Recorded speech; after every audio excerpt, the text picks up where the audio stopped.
Friends, family, and keepers of the faith, welcome to another Del Boy blog. And as normal, I'm going to date stamp this. It's year 4, blog 17, or in legacy numbers, it's my 173rd blog. Oh my god. And it's dated 15th of June 2025. And to many, this is Father's Day. Yes, to all those that are fathers, I hope you have a great day. To those that are visiting their fathers, I hope you have a smashing time.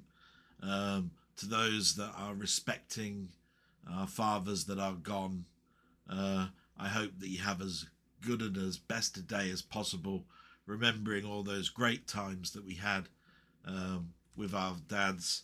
I definitely in the latter of that, and we'll hopefully have time to reflect a little bit this afternoon. Normally I would go to visit my father at the graveside, take some flowers, but with my mother's condition it's a little bit more difficult than that. So that'll be happening possibly sometime this week. I'd love to have been able to take my sister as well, but unfortunately we can't leave my mother alone, so one of us can go. I can't, or I can and she can't. It's a little bit like that. So yeah, a difficult one, but one that should be a happy occasion, and I hope it is for the majority. So normally I sort of like talk a little bit about what's going on outside the window. I can see our sort of like adopted cat lying flat out on the grass with its claws and arms totally out like this, loving the sun, as I hope many people will today have that effect of going out into the fresh air and enjoying this, because we have had some thunderstorms and rain. It's not been a fantastic week, but it's a lovely day today, and this is where we should go out there and get that fresh air that we need, get that vitamin D as well, you know what I mean? But we'll start off as always with just getting the news out the way, and it's been a depressing week, I think, for a huge amount of people. But we'll start off with the war, like I always do. That's the Ukraine-Russian war. Zelensky claims his troops gradually pushing back Putin's forces in the Sumy region. Moscow was able to establish a foothold in recent weeks in this area. Russian forces have been moving into that region since April, where Putin called for a buffer zone following the eviction of Ukrainian troops from the Kursk region. Meanwhile, and this was an interesting one that's only just turned up, a Russian soldier has taken to the stand in court for the killing of prisoner of wars on the battlefield, a violation of the laws of war. Yeah, apparently that's a first in regards to this. The other one is about the war and pushing things back. That's great news in a certain way. There have been some swapping of prisoner of wars between the two, and Putin seems to be delaying these peace talks. And while he delays peace talks, his whole statement is it's war and it means it's business as usual, which seems to indicate to me he doesn't want this. He's delaying and delaying and delaying. It's good for him. So yeah, we all just want the war to end, don't we? So, well, I hope anybody that's watching this is. And like I say, this is all just to date stamp my blog. I don't generally have an opinion other than my strongest opinion about the war is let's just let it end. Do you know what I mean? We can do without it, with everything else that's going on. So, in the UK, more, or sort of like UK world news, more bad news. So, doctors in India say that 270 bodies have been recovered from the site of Thursday's plane crash. And I can't pronounce that. It's in Ahmedabad. That's the place that it happened. A black box has been recovered and is being looked at on what caused this major incident. Only one man survived this crash, yes, and it was all over the news. This man apparently had a faulty seat. Is the only survivor of a plane that took off and spectacularly, was downed, and all everybody else dead, nobody knowing what caused it. Speculation. And while all that's going on, the world grieves, which follows into the next article, which is it was the King's birthday, and so we had the trooping of the colour yesterday. The Royals were all wearing black armbands as a sign of respect for the Air India disaster. Yeah. Nice to know that there is that sort of respect going on. I'm sure that's going on all around the country in sports events, anything that's being televised. It's just horrible in this day and age that this sort of thing can happen, but without knowing what's caused it, it's all speculation. And air travel is still the safest way to travel, apparently. I used to live very close to a BA pilot, and this is when I used to work in an Irish pub in a local village around where I was. I was funding my night school and holidays that I used to go on, and he told me, about how the fuel is put onto a plane, and that 70% or more of that fuel is used on takeoff, and then basically you're a gliding brick until you go to land, where the remaining fuel is used to land the craft. And it's amazing, isn't it? We need that sort of thrust to get us up into the air, and we know the laws of physics and so forth, and we still only have these methods to get us off of the ground because of gravity. So yeah, I mean, that's all I know about that science. I don't know totally, but I've always been interested in flight, space travel, all of that sort of stuff. So of course, certain physics I've been interested in, even though I've never really understood it, and the maths is just beyond me. The maths, my God. So we end a little bit with another sour note, which is that Brian Wilson, he of a co-founder of the Beach Boys, which even my dad would have been listening to when they were out, has died. And he'd been battling ill health for a long time. I believe he was deaf in one ear, and in the last year he's been suffering from dementia, and was under all sorts of like power of attorney type things going on while this dementia was there. But his life ended on the 11th of June, aged 82. An absolute pioneer, I believe, in how to record onto tape or generate music. His Pet Sounds is absolutely fantastic. I mean, the looping and so forth that was going on in that album. I mean, no, it's famous, so famous that it's there are whole documentaries on how that album actually came out, and yeah, I've listened to them over the years, and how it basically nearly destroyed the brothers. They fell out, and but they're brothers, so they make up again and all that sort of stuff. But it really was Brian Wilson's sort of like main project, and just took over his life for a number of years. So it's a sad end, Brian Wilson and the Beach Boys. I mean, anybody who hasn't heard of the Beach Boys, I don't know where you've been, but I don't really want to see reaction videos on YouTube that say, I'm hearing this band today called the Beach Boys. Never heard of them. What? Sorry, but I just don't know where you're coming from with statements like that. But if that is true and you're listening to it for the first time, oh my God, you've got some catching up to do.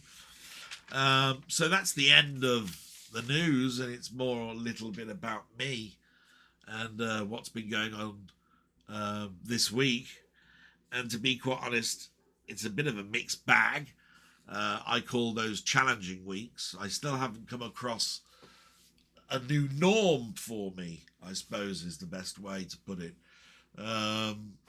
It's one of those things where when you have a sick mother and you've got, doctors that are regular. I mean, I must admit the doctors have been good. They've turned up or made phone calls or offered advice. But more than anything, I still think my mum's a guinea pig to them. I don't see the type of service that we got when my mother was in hospital. And as soon as she was out of hospital, they never come out. It's more phone call, and sort of like diagnosis by what we tell them and what they've got on the screen saying medication that they've used. So a perfect example of that would be we had a phone call on Friday. My sister was there explaining what had been going on this week, and the doctor put my mother back on the water tablet. Yet it was only a couple of weeks ago they said take my mother off of that water tablet. It doesn't actually help with memory cognition. And yet my mother's got swollen feet. They're swelling again, and their only option is put her back on it. There was one caveat to that, and that is don't give her the double dose we were asked to give her. Give her half the dose. Please, can we have some conformity? I mean, is there any other way? Is there something that you can look at? One of the big bugbears I've got is I hate to hear or see my mother in pain, and trying to get her out of bed is always a painful thing. I have to put my arm around her back and her neck and slide her anti-clockwise so that her legs dangle over the other side of the bed where my sister is, and then we have to lean her up, and all the time she's going my pain, hurts, like this, wincing, because I dare say overnight and sleeping for 8 or so hours or lying in that way for 8 hours stiffened her back. And yet when she fell out of bed and we had the scans done, it was just bruising, apparently.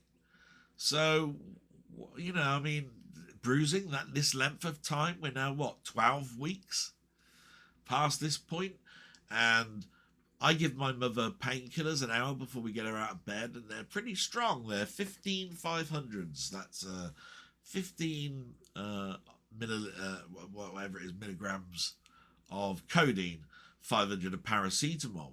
She has 2 of those in the morning. Yeah, we don't give her any more for the rest of the day. It's only getting her out of bed.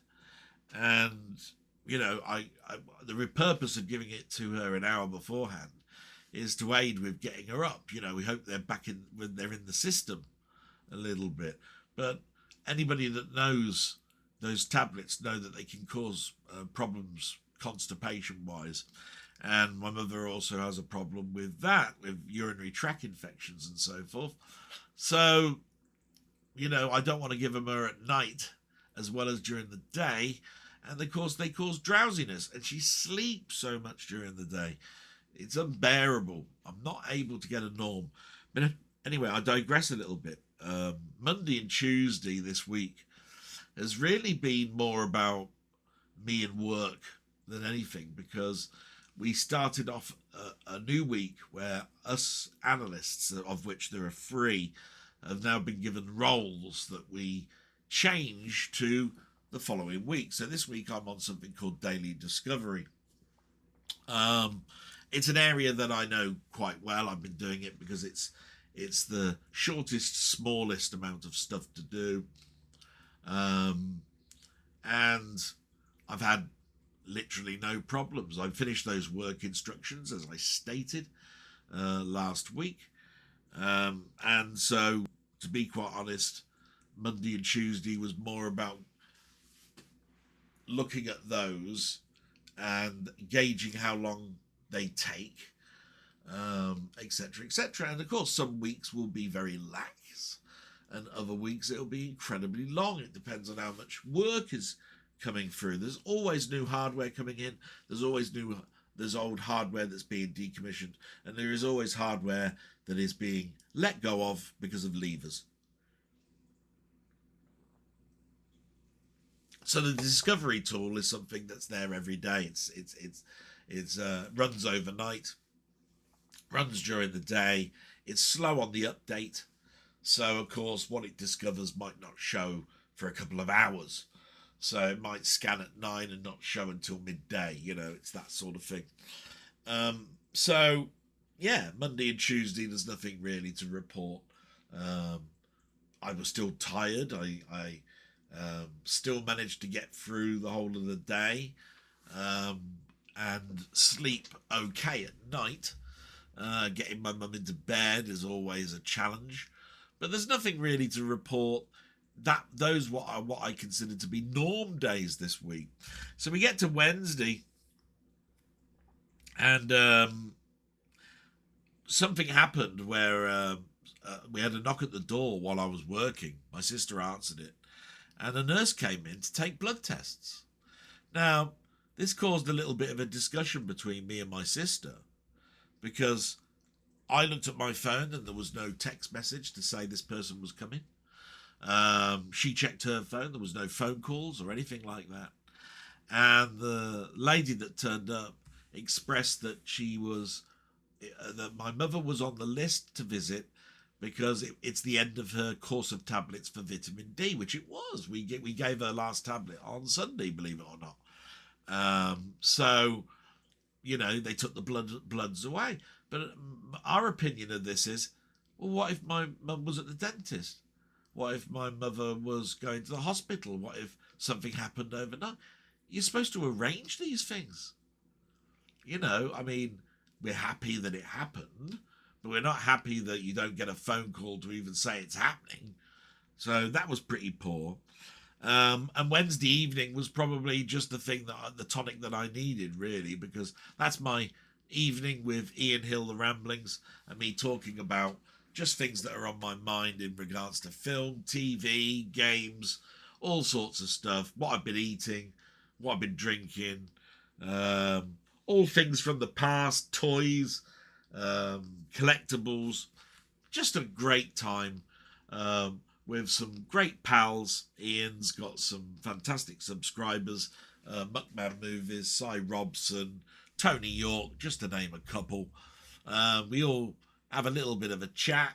I saw our numbers grow during the broadcast. We never have that many, but it's about how it gets seen over a week, if you see what I mean. It's not necessarily about the evening.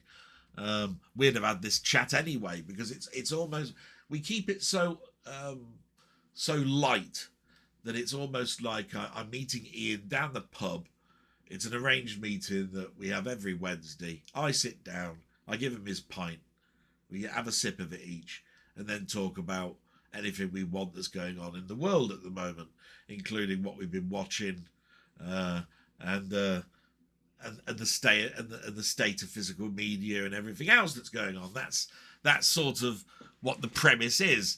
And if that's interesting to you, please go and have a look at Ian Hill, the Ramblings YouTube channel. It's going to be right up your street.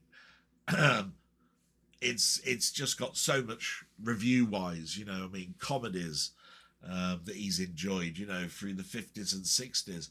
You'll hear all about it a little bit later on, but he does reviews of Doctor Who. We talked about the future, actually, and Denny and I, he's another friend of mine, we're going to be doing a live not too far away now. And I happened to mention to Ian, it'd be really nice, if we did a Doctor Who special on the classic Doctor Who. What we consider to be classic is the Sylvester McCoy years and below, not anything from 2005 and up. There are lots and lots of Doctor Who fan clubs that can talk about that to the rest of their existence, but talk about the classic stuff, the stuff that we watched while we were growing up, the good and the bad. And I happened to mention to him that maybe we'll pick a Doctor rather than pick a season. We'll pick a series number, a season, and we'll talk what made that Doctor special, what we didn't like about aspects of the Doctor's character, and maybe bring up some stories that tell us why we liked that or disliked it. I've seen many Doctor Who sort of like documentaries where they put up this chart and they put them into the S group and the A, B, C, D and unclassified at the bottom nonsense bit, and how many stories therefore are superfluous, absolutely fantastic, and which ones are just absolutely dire and shit, and then evaluate the Doctor from that. Sometimes it's not about that.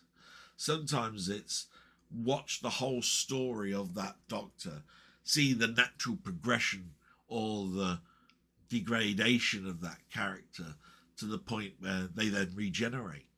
And I like a retrospective as big a scope as that. So yeah, we had a little chat within the channel. It seemed like a few people seemed to like the idea because it was just bouncing off of my head that evening. I told him that maybe we can get some other people involved. There's a lot of us, that don't get to mouth off, speak about this. And there's a lot of our old friends that might like to talk about it. Some of these old friends, they've actually had us on their own channels talking about it. So, hey, it could be bigger than just us two old farts talking about it. But we'll see. We'll see. We're big on collaboration, Ian and I. We're one lot of people that don't like to cordon and fence things in. Put a ring around, just these people. And that's not a detrimental harm to people that do that. I like to have a diverse amount of people that would have a different point of view for me to have then a counter argument or an agreement. So, you could have actually a non-Doctor Who fan that watched it and then have a total disagreement with everything that we say. That sounds interesting, doesn't it? A person that's basically not a fan but watches it and then has an opinion just based on a drama point of view, from a program's recording perspective. But anyway, that was Wednesday. See, I'm going off on tangent again, aren't I? So that was Wednesday, and on Thursday was the day at work where most of my colleagues went to visit a prison. Now, I've already been in prisons because I worked for the probation service, but not all of my analyst friends have. So they actually went to a prison and saw how prisons operate and how assets are managed in those prisons. So that would have been a great day for them, but it also takes them away from the duties and the roles. So that meant all 3 roles that we have 3 analysts for were done by me. So I did the daily discovery and the other 2 roles. So I was very, very busy on Thursday, to a point where the only thing that I was concerned about is my energy levels, whether I had enough energy to do it all. But it went along okay. There was also a special bulk upload of devices that happened that morning. That was over 4,000 laptops being put into stock, for which the bulk upload would include serial numbers and warranty details and the detail of the laptop and what CPUs in it and what RAMs in it and what hard drives, all that sort of stuff. All of that uploaded, and I had to make sure that in our production those laptops weren't there, and in pre-production they all weren't there either, and when I ran it, it inserted them all with no errors. So that's a good hour or two in the morning, plus the other work. So yes, Thursday came along, work, no problems really. I was quite happy with all of that. And, I can't really say too much more about that. I did have a little chat on Wednesday with my manager, just to say the small concerns that I had, which I hoped he would address on Friday. And when it came to Friday, he did. It actually had a word with one of the analysts, and that was all. The air was cleared with that. I did tell him that I didn't think the meeting that we had on Wednesday in regards to how we were going to manage these three roles, who's going to train who's got the most knowledge on something and then he's going to train it on, was working very well. And I'll explain why. He asked us to do a strength test for which we wrote down whether we thought we were competent or not. Now, I'm not a very confident person, so unless I really, really know the subject, it's doubtful that if there is a banding system of 5 knowing everything and 1 knowing nothing, I generally walk the middle line. Although I will sometimes put in the odd 2, not very much information because of the scope of work I've been given, and there will be certain 4s where I've done it so many times I could teach the damn thing to the blind. Do you know what I mean? But the thing was, when it came to looking at these roles and how we were going to train people up, my name was never mentioned, and my other 2 analysts were, and yet he said that the scoring system for the strength thing would be hidden, not known. Well, if you've got a person that's going to train you up, then basically I must be the lowest scoring person because my name's not mentioned at all.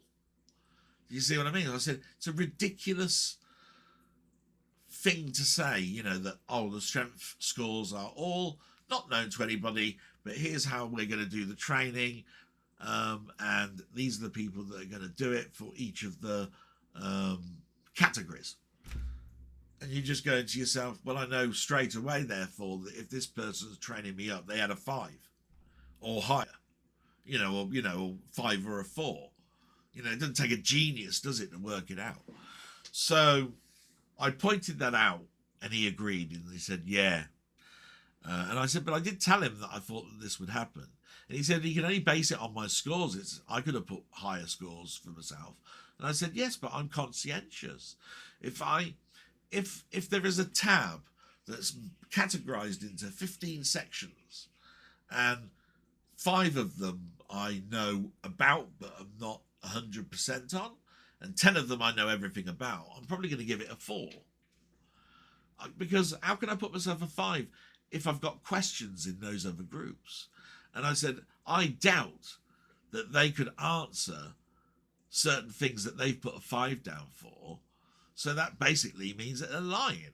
Because I brought up in a meeting that my work instructions didn't have a solution to complications that could happen. And when we had a group talk about it, none of us could come up with a solution. Yet that's on the daily discovery board. So how can they put a 5? If you've got questions and you can't come up with a solution, you don't know it yourself, do you? So that's how I looked at that. It's a bit of a rant, but it was listened to and acted upon, and basically it's not going to happen again, and we're looking at those training things again. Okay, so no harm, no foul.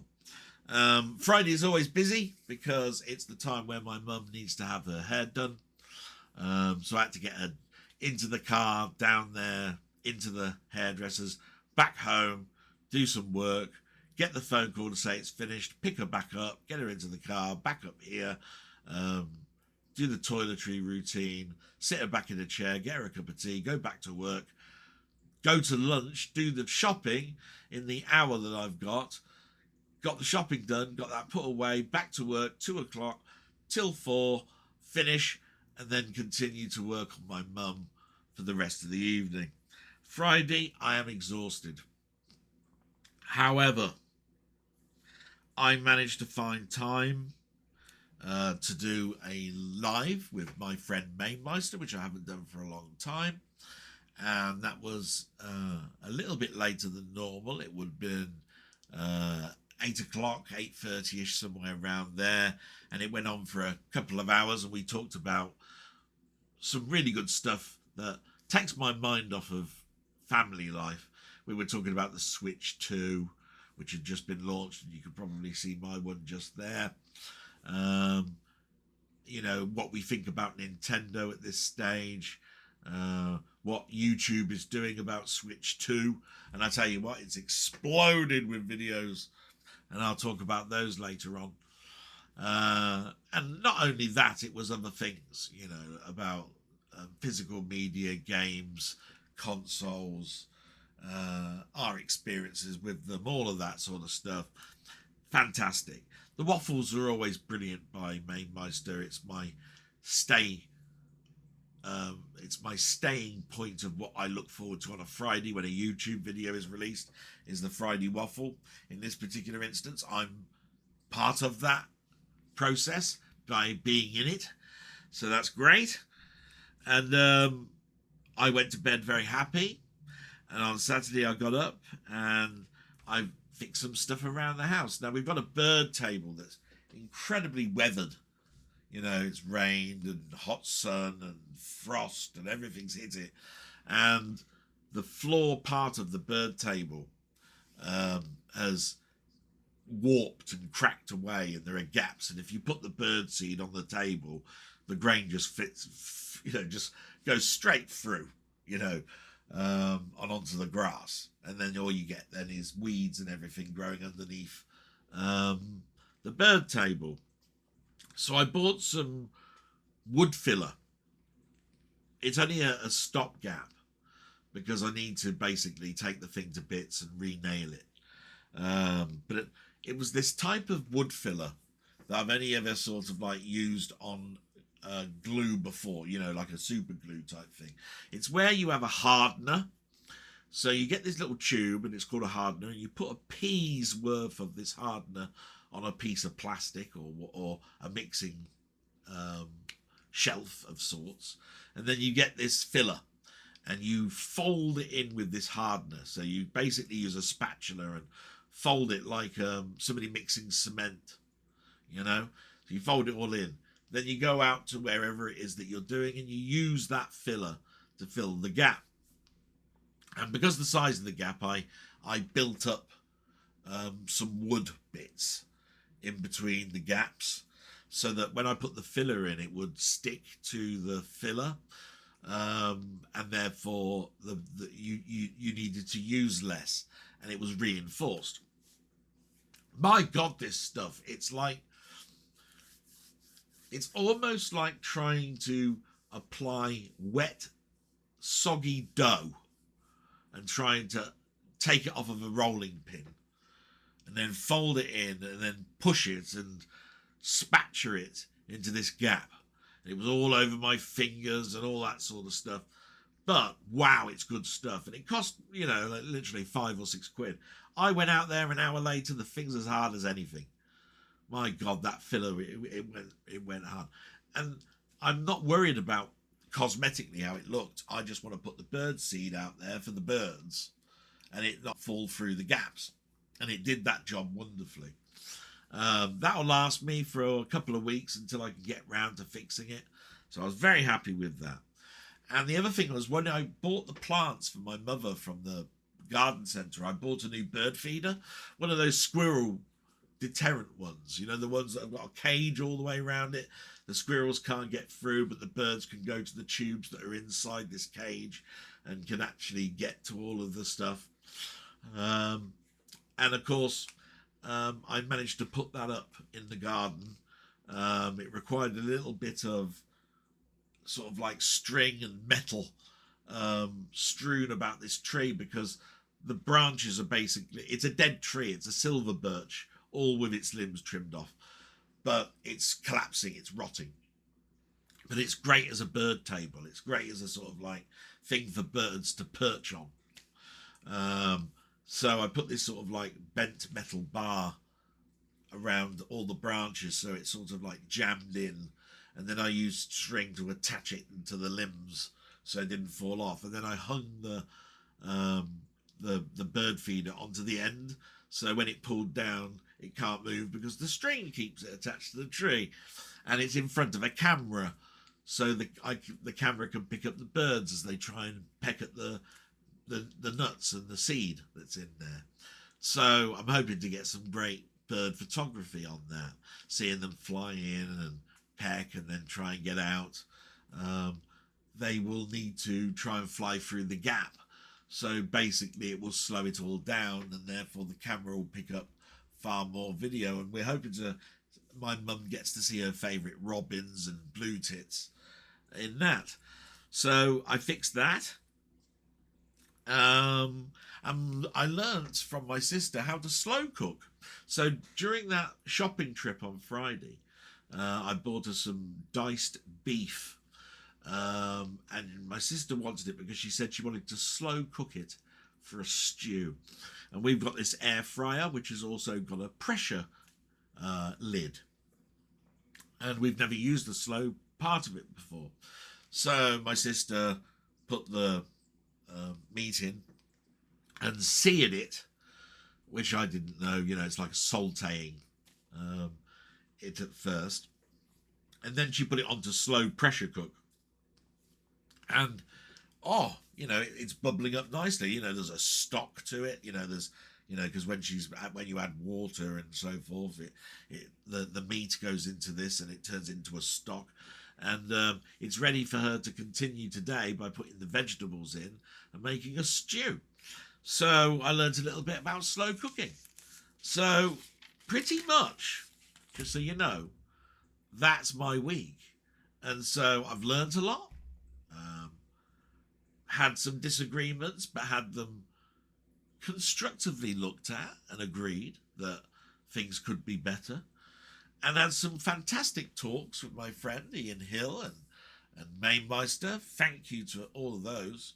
And by the way, Colin Jones was included in the conversations of Friday. And if you have never visited his channel, by all means, all that information is in my description. Plus, just go to Mainmeister and you will see our talk on Friday. It's all there. What a great guy, you know. I mean, I could talk to him for hours. And so the distraction of all of those things has helped me with some life issues, which really can drain you and depress you.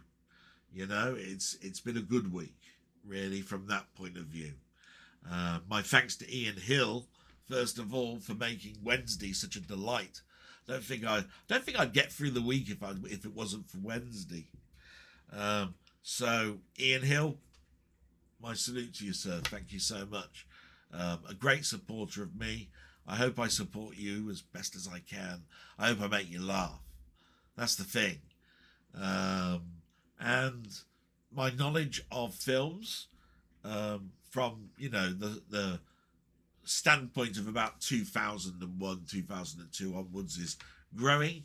And I hope that the information I give for films before that, those heady years where I was buying laserdiscs and videos and DVDs, video CDs, all of that sort of stuff, the boom years for me, along with cinema, which I can't forget, that's where it all starts, is good for the people that want to listen to my side of the stories. So thank you so much. And so what we would normally do now is we'll move on and I'm just going to check on my mother, and then I'll be back, and we'll continue. But a good start to this blog, I hope. Thank you very much for listening. I won't be a moment.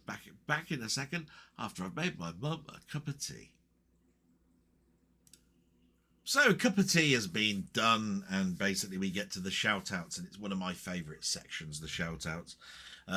People know the reason why. It's because it makes me feel wanted and needed, and of course some people have commented, and of course it's just one of those things where I like answering questions. It makes the blog a little bit more, I think, diverse. These are the people that I've got listed down that actually made a comment. There might be some more, I don't know. But we've got Raisin Can 84, one I've heard a couple of times before. Steve's Gaming Part 2, Robert's Retro Gaming, Ian Hill The Ramblings, Colin Jones, aka Ponder, Muckman-Movies, Down the Rabbit Hole, Martroid, Gans Teeth, and Denny. So thanks to all of those. There might be a couple more, but you never know, because you know things happen from the moment that I've written things down, and most of these things are written down on a Saturday. So there are people that basically do leave a comment while I'm sleeping, so you never know. But every single one of these people, thank you. But I just want to say a big thank you to everybody that watches. You make this feel like a living thing. Do you see what I mean? It's no longer just me waffling on, my droning voice, as I call it. It becomes a living sort of entity type thing, because every week it's different. Every week a different question. Every week a diverse different topic comes up, and if that gives people joy, and people that are listening suddenly think, oh, do you know what, I might turn that into something that I'll do a whole episode on, great, absolutely fantastic, because my memories come forth with this, so that's the reason why I do it. So those people, great. To everybody that's watching, thank you so much. And I'll bring up now the comments. I'm just doing that now, and they're not in any particular order, by the way. It's just as YouTube have it set. And the very first one I've got here is from Denny, my mate Denny. And he's put, hiya mate, hope you and your mother are well. Bit of sun of late does wonders for our moods. Yeah, it's as I was saying about the weather, been a bit mixed, but it's been lovely.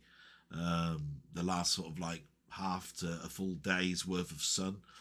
Firstly, thank you for the wonderful Zombieville 3D game. I basically donated to him. He bought me a game a month or so ago, and I found a game on Steam that was in the sale that I've been playing, and I thought, oh, you know what? I know you would really, really like this game. I sent it actually to two people. I sent it to Pete of Playtendoguy. You'll see him listed, his channel, in the description. Go and look at that. And Denny, who's also got his own channel, but of course he's working to perfection on text adventures, which take a heck of a long time to do. He said, thank you for the wonderful Zombieville 3D game. Been playing it on and off. An extremely enjoyable blast for an hour. Very easy to pick up for that one more go type game. And that's exactly what it is. It's nothing. It's like, put it on, die within about 15 minutes, go, oh, thanks very much. That was pretty enjoyable. That, go off, do something else. Absolutely brilliant for the situation I'm in. But you know, with him having a cold and so forth, I thought he'd love it as well. He's got a few achievements already, he says, and I'm trying to unlock all of the special weapons. Yes, it's got weapons, it's got perks, it's got characters, it's got all different types of zombies that come at you, all different types. Brilliant.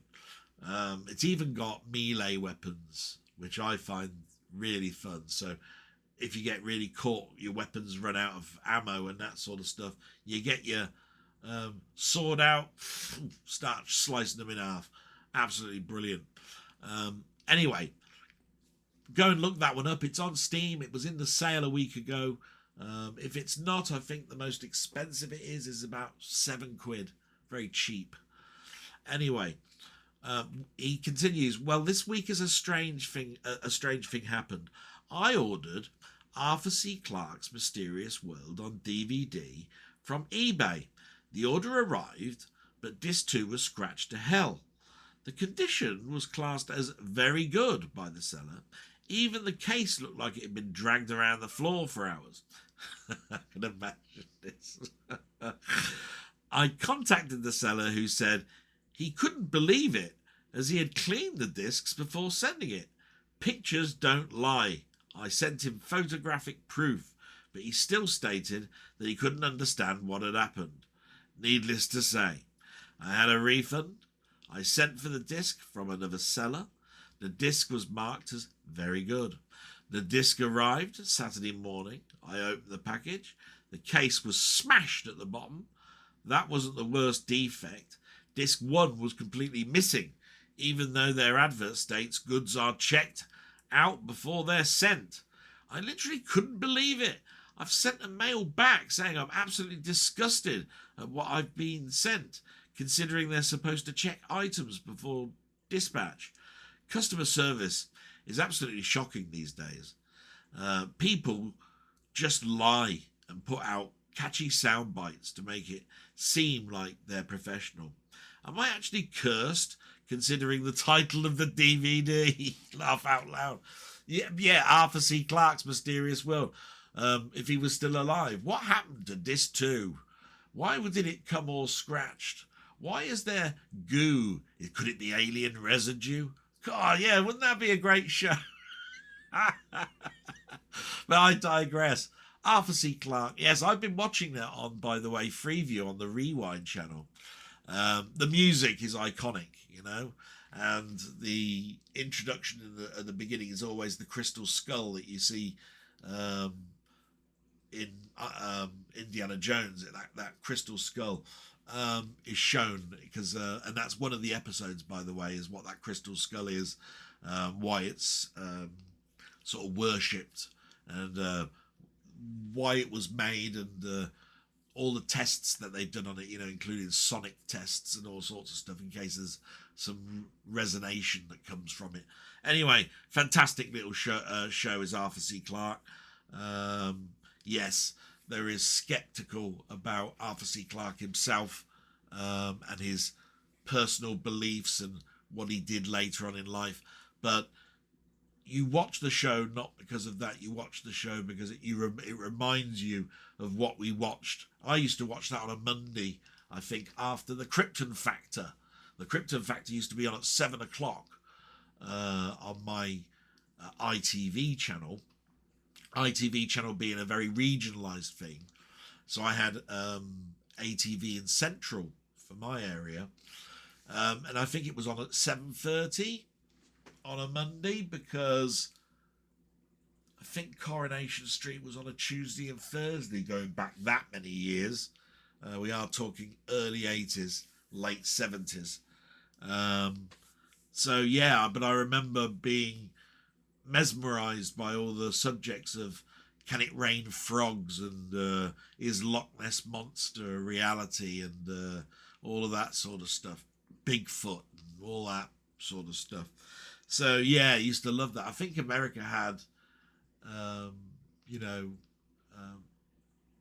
shows with Leonard Nimoy. I think did a show, similar type of show, and there's a parody of these types of shows in Amazon Women on the Moon, where this presenter came on and he says he does a reenactment of the Jack the Ripper murders. I remember this, and the show was called "Is It Bullshit or Not?" Right, because the reenactment was, could Jack the Ripper have been the Loch Ness Monster? Absolutely mad, absolutely mad. Fantastic little sketch in a anthology sort of little mini skit show that was turned into a film. Absolutely. Like Kentucky Fried Movie. You haven't seen those two films, Kentucky Fried Movie, Amazon Women on the Moon, go and watch them. It's like watching Naked Gun, honestly. Absolutely fantastic. I'm digressing a little bit here. He continues, I don't know whether you know, but Krull Steelbook is coming out in October. Definitely one I'll get for sure. I think I do know about it. I think it did come up in my alerts. I know that I will order it. It's a Steelbook. I'm not sure if I ordered it direct or not. I'll have to check. But it's on my radar. I did know about it. Thank you very much, though. Anybody that thinks I don't know of something, let me know, because to be quite honest, I'm not infallible, and you're only as good as the websites and the people that tell you about things. The amount of stuff that I've picked up because Muckman-Movies has privately texted me and said, oh, did you know that that's been released today, or has been announced, or whatever. All those people, I thank you. I really do. You make it so easy for me to not miss stuff. Got another to my Kevin Connor collection, this time From Beyond the Grave. Don't think there's any more fantasy titles I need except for Warlords of Atlantis on Blu-ray. And he knows. He's put that in on purpose. This is where we were with Jim Jam, and I was talking about a horror anthology show that wasn't Hammer, that had Peter Cushing as a antique type dealer, and anybody that came in and ripped him off, something about that item would be their undoing, and they would die, or someone close to them would die, or whatever. It's one of those little mini stories that you put 4 or 5 together and you've got a film, and it's called From Beyond the Grave, and it's one I'd love, but when it originally came out I missed it, and then it's out of print, and it was always like 30 or so pounds for a Blu-ray, and then very difficult to get hold of, but I believe it's being relaunched. I'd love a 4K of it, to be quite honest, but I believe it's coming out, and it looks very much like he's got either the older one or it's out. I'll have to check. So the last thing he's put, remember, I don't read these, I just skim through them to make sure they're there.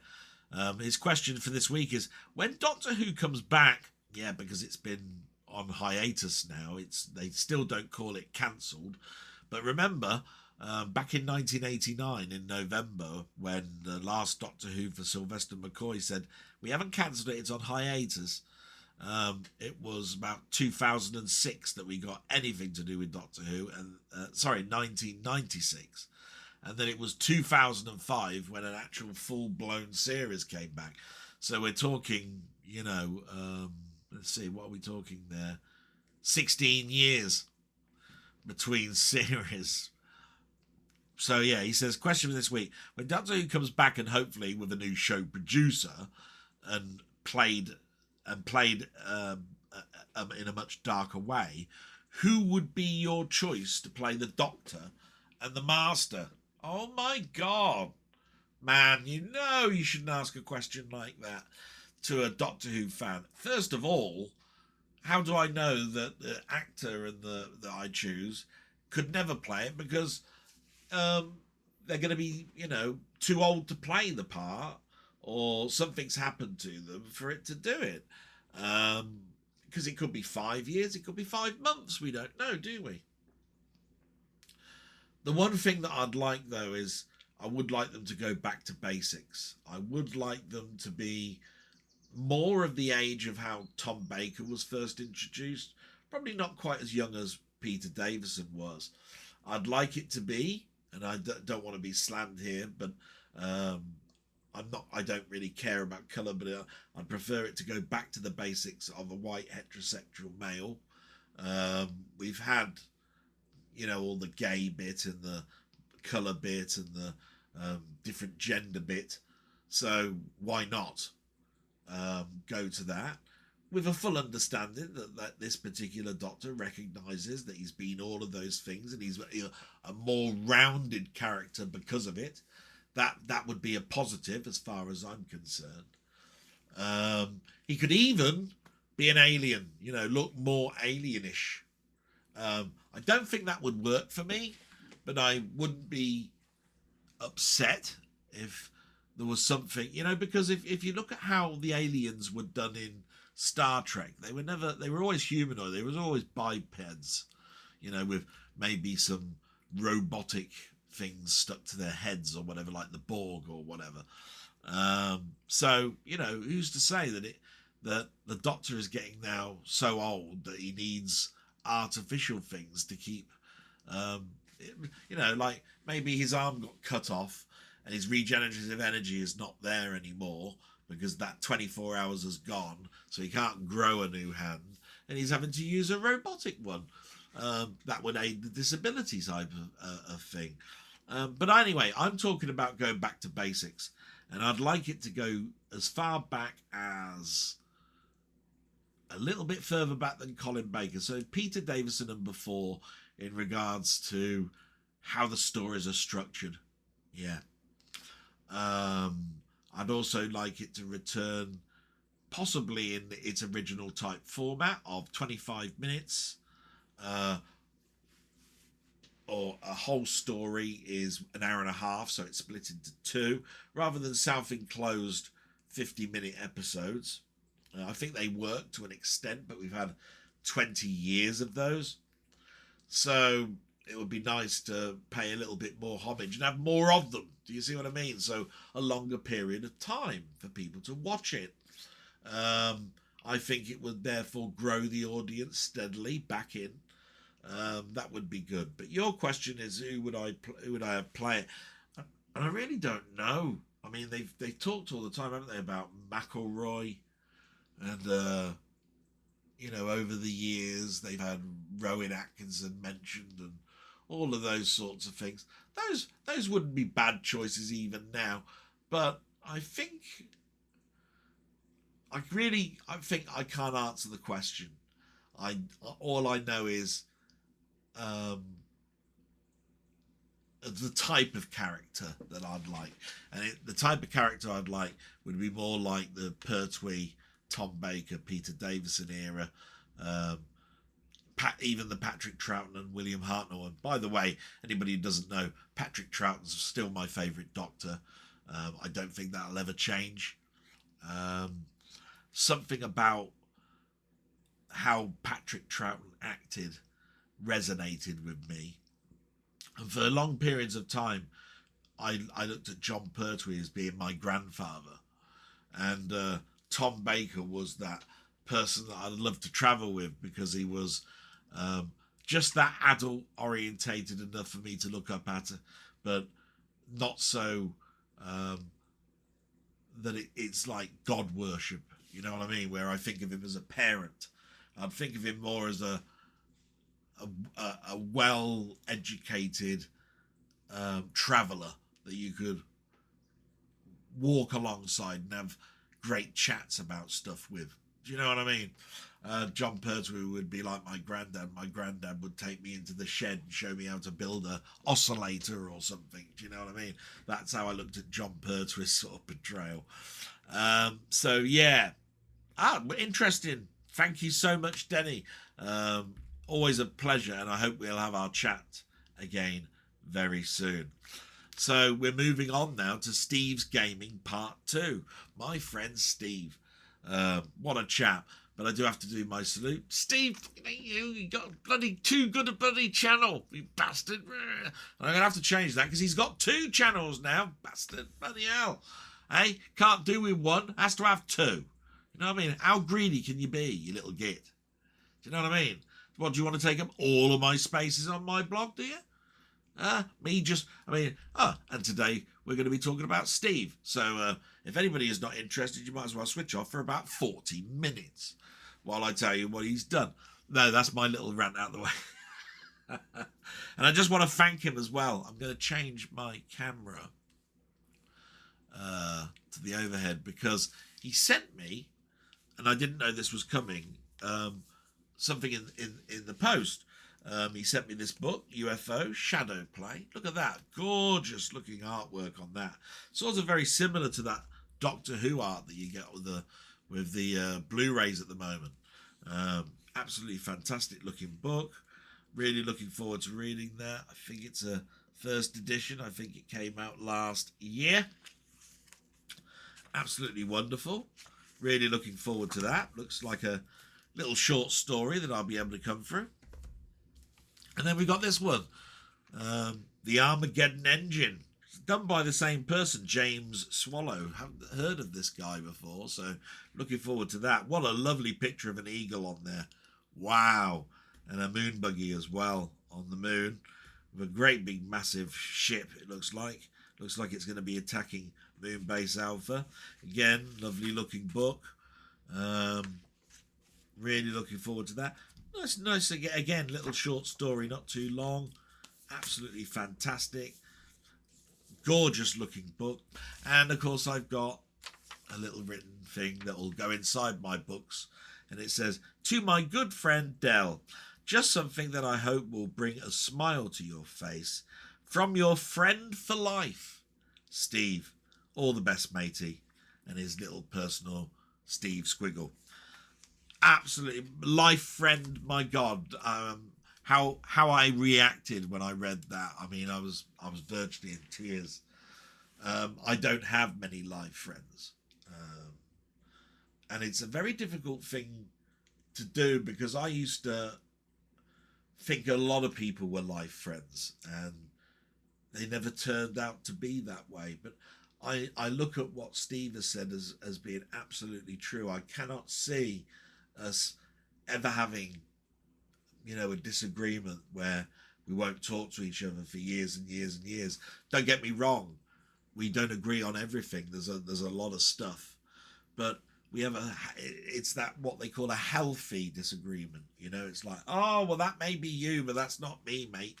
Jesus, you go well too far in that direction. But I get where you're coming from, and we have those types of discussions. Do you know what I mean? And that's good, because he does the same to me. I mean, my God, some of the stuff that I walk the line on, he's going, don't be a pussy. Be this way. So say what you really mean. What the hell do you want to walk that line for? If you don't like it, you don't like it. Talk about it. Say that. You know what I mean? So, yeah. Horses for courses. I will say on that. But it's quite true. Sometimes when you get to a certain age, you should sound these things out. But like I say, I'm going over the top a little bit here. He definitely will be a friend for life, and his channels are brilliant. It's why I do that little salute. It's actually something for us to enjoy, not for you guys to enjoy. It might be a bit boring to you, but we get a big smile out of it, I hope, anyway. When we've talked about it, he told me he loves it, so there we go. Anyway, he's put here, hi Dell. Oh my word, I almost forgot to comment. Jeez, that would be annoying. Anyway, good blog as usual. I hope you and your mum are okay, because he recognises my mum's never going to be brilliant, so okay, it's the best we can aim for. Now the news. I was very sad to hear about the loss of Brian Wilson this week. The amount of talent he had was amazing, and I'm sure his legacy will live on forever. Very sad indeed to hear about that. I don't have much more to say apart from the questions. So here we go. Yeah, so you heard me talk about Brian Wilson. I actually heard that on the news. I was very upset about it. More about because my dad knew more about them than I did, but also the amount of documentaries I've seen. It's almost like I know that band, and Brian Wilson, as well. What a phenomenal, force of nature he was. But anyway, look, he's asked some questions here. It says, what 8 or 16-bit game had the best game over sequence in your opinion? Game over sequences. Wow. Yeah. Ooh. Yeah, there's one, but it's cheating. It is cheating. I'll never forget the day that I saw Dragon's Lair on the news. This is an arcade game, by the way, Dragon's Lair. And then actually saw it in person when it came to my town's fair. And I saw it again, by the way, at the American BX Center, which is the Air Force Base's recreational area where they do 10-pin bowling and all that sort of stuff. Dragon's Lair. I died all the time because I had no idea what I was doing. I didn't know there were little flashes appearing on the screen and little symbols and all this to make you understand that there was you needed to move the joystick right or up or down or left or swing your sword or whatever, right, with the buttons. And every time you died, you saw Dirk, that's his name, Dirk the Daring. It'd collapse. It'd sort of like come towards the screen, look, right, there's collapse into bones, and then resurrect himself, and then you'd be back in the game. And it was all drawn by a guy called, I think, Don Bluth. And I later had the Laserdisc animation of that. I never had the Space Ace follow-up, but I had the Dragon's Lair Laserdisc out of a cabinet. And later on, I think, if I remember rightly, I think Criterion or someone did a documentary to go with the video, because all the video sequences are there. And then there was a documentary talking about how it was done, why it was done, a conversation with Don Blue, all of that. And I think I've still got it. It's one of those ones that could be susceptible to Laserdisc rot. And the reason I say that is because of the amount of hours it was in a Laserdisc player for in a cabinet. Laser rot is well known to be not associable just with Laserdiscs. It happens on DVDs, happens on Blu-rays. For all we know, it'll happen with 4Ks. I think it's a degradation, so it's something that will happen over time. So 4Ks are really quite new.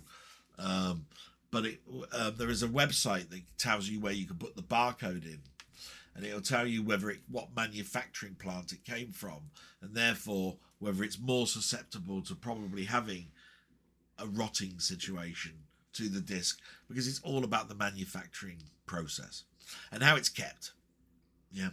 So yeah, it's a big thing to look out for if you're a Laserdisc collector.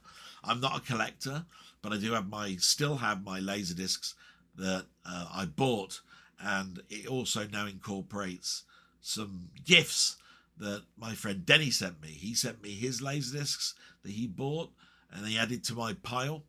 But again, it wouldn't be something that I would be looking on eBay to continue my collection of it.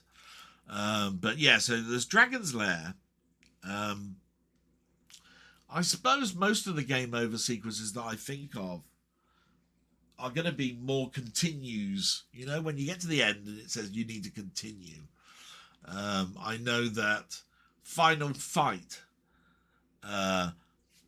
when you died, you'd see your character in a situation a bit like Captain Scarlet's pictures at the end of the Captain Scarlet show, you know, and the Mistrons, where you see your character and he's sitting in front of something like dynamite, and you see your character trying to blow the flame out, you know, and you've got the countdown going on 10, 9, 8, 7, 6, 5. When he gets to 1, and if you haven't put a coin in, your character's blown up. That springs to mind. So there's probably a lot of those. Final Fight is definitely one. Mortal Kombat is famous, isn't it, for its finish him, where you get the character, pulls them towards him, rips his head skull out, including his spine, and chucks it or something like that. You got to include those, I think, as game overs, haven't you? Mortal Kombat.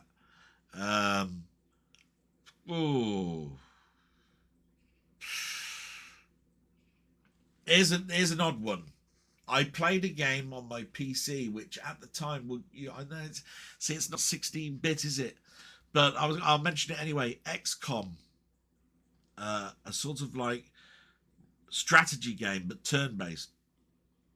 If I remember rightly, if you failed, the aliens were sitting at the World Trade Center, and the three leaders or something of the world were sitting at the desk with two guards either side of them, and there's a little talk that goes on, and right at the end, the guards put guns to their head and blow their heads off, and you see blood splatter onto the alien as he smiles.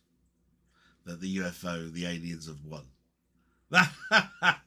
I remember that.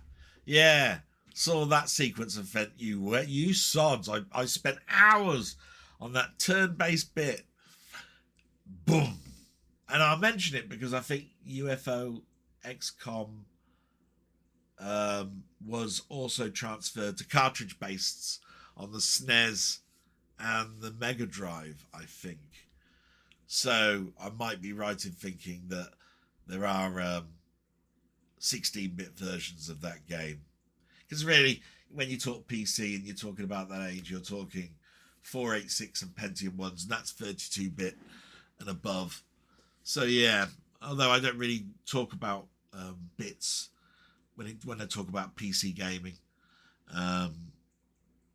So anyway, we'll move on. I think that's all the game over sequences for that. You've got a second question, though. He's put, what is your favourite type of ice cream? Foodgate again. He says, are you going to be boring? Oh, that's nice, isn't it? You're going to be boring, thanks. And say a vanilla cone or a 99? Or do you like weird and funky flavours? All the best, mate, and love to your mum. Oh, notice you don't mention what yours. Are you boring? Are you going to turn around and say, oh, by the way, I like a flake in my vanilla cone from Mr. Softy with jam and walnuts all over the top of it or whatever? I used to love, as a kid, all that, and I used to love highballs. I'll tell you what, when it comes to my favourite ice cream, I still am probably boring and go for vanilla. To go with some chocolate sponge or something that's hot, or a fudge cake or something hot of those. But I still love, and I love it still to this day, Neapolitan ice cream. Now, Neapolitan ice cream used to come as a block in cardboard, and it had vanilla, strawberry, and chocolate, like a Battenberg cake. You probably haven't heard of half of these Battenberg cakes. My God, what's he talking about? Anyway, strips of vanilla, strips of strawberry, put into a block, you cut it, and there you are, you've got 3 different flavours of ice cream. And we had that religiously until Arctic Roll came along. And Arctic Roll, oh my God, they still make that, I think, is a cake with a vanilla piece of ice cream in the middle. I used to love that. And then we got Viennetta. Oh, now, Viennetta is wafers of mint, I think, ice cream layers with a white ice cream. It's like pure white vanilla type ice cream.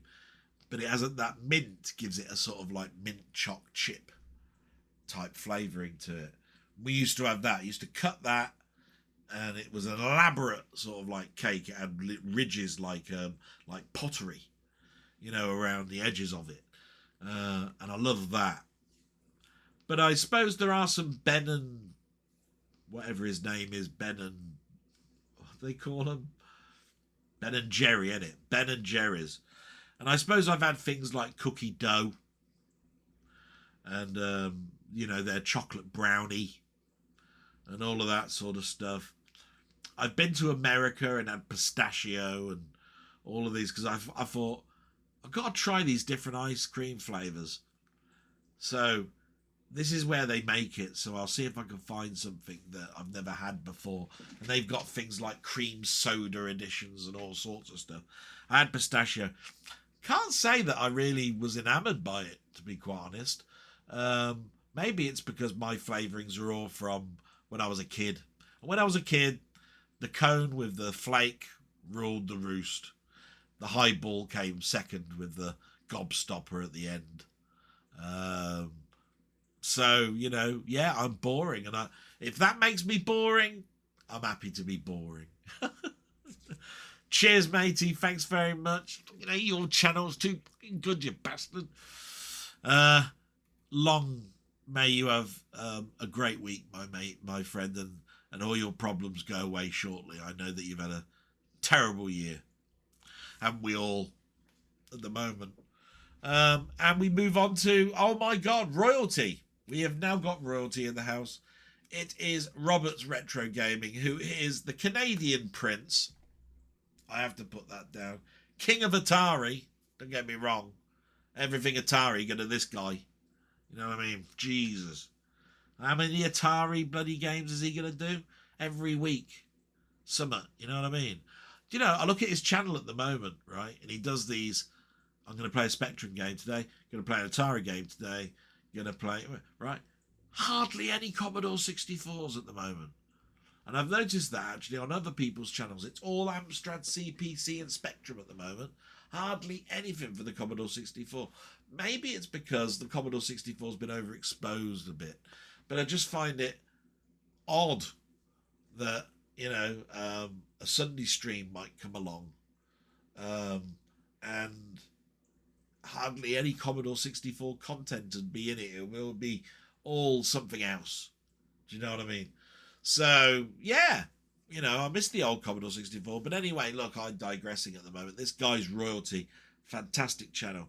And he's put, hey, Del, I ended up watching your entire blog on the Sunday it was released.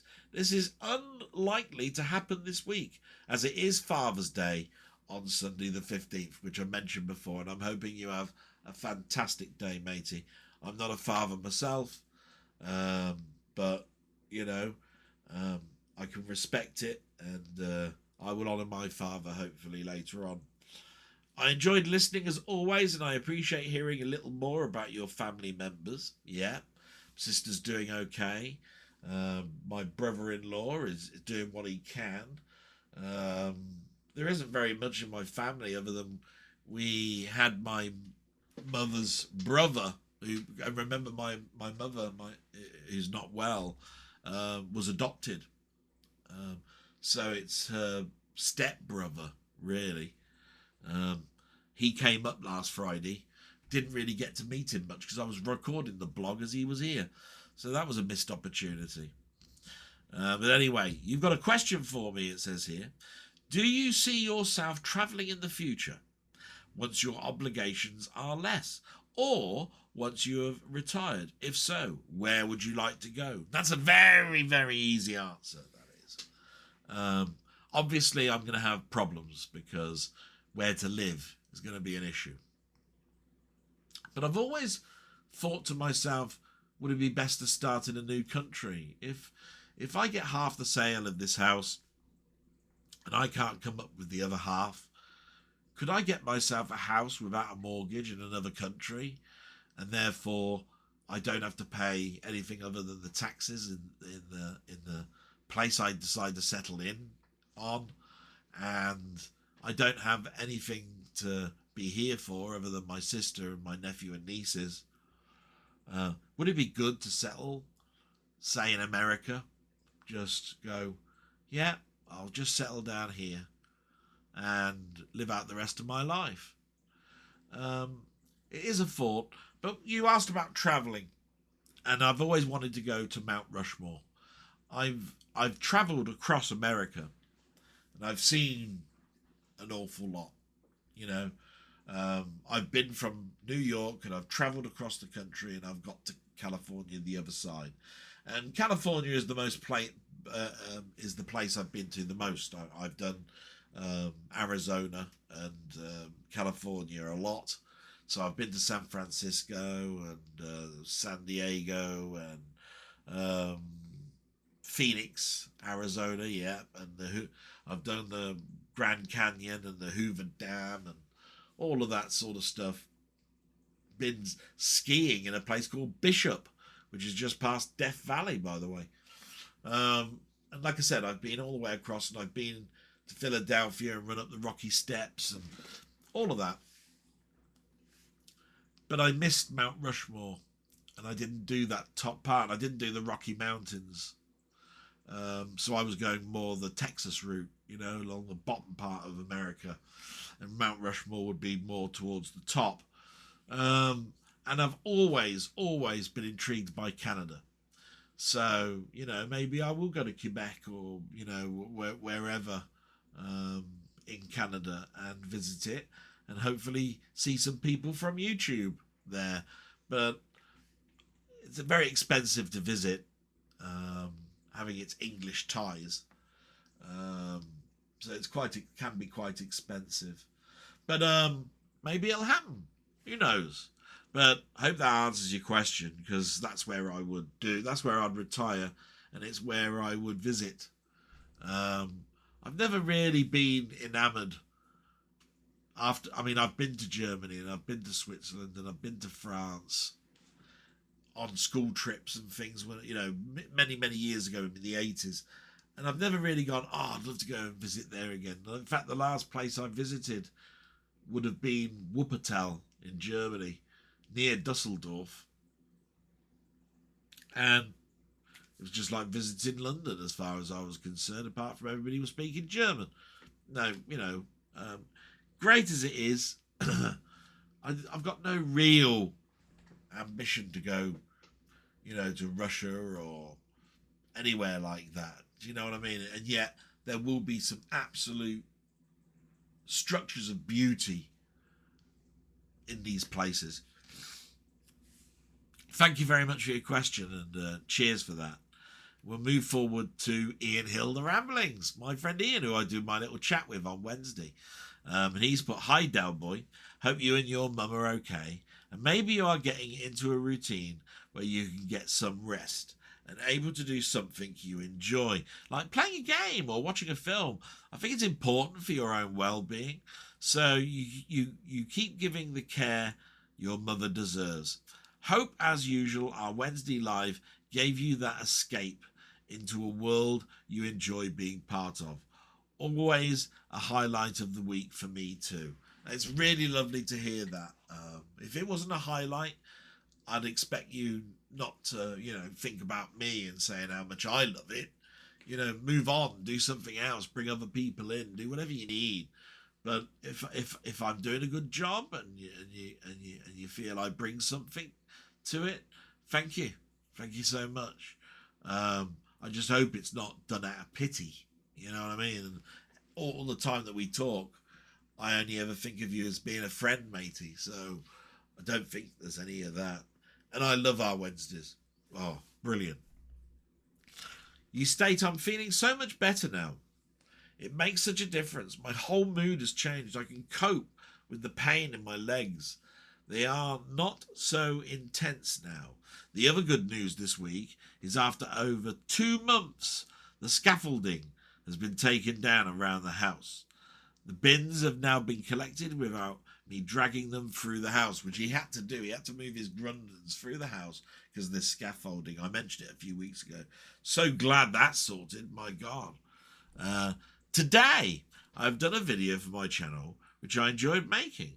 I love just talking about an album without any notes. I wanted to share my love for it. This is what YouTube should be about. Doing a video you enjoy, sharing the experience, not being worried about presentation or the number of views. Do you know what?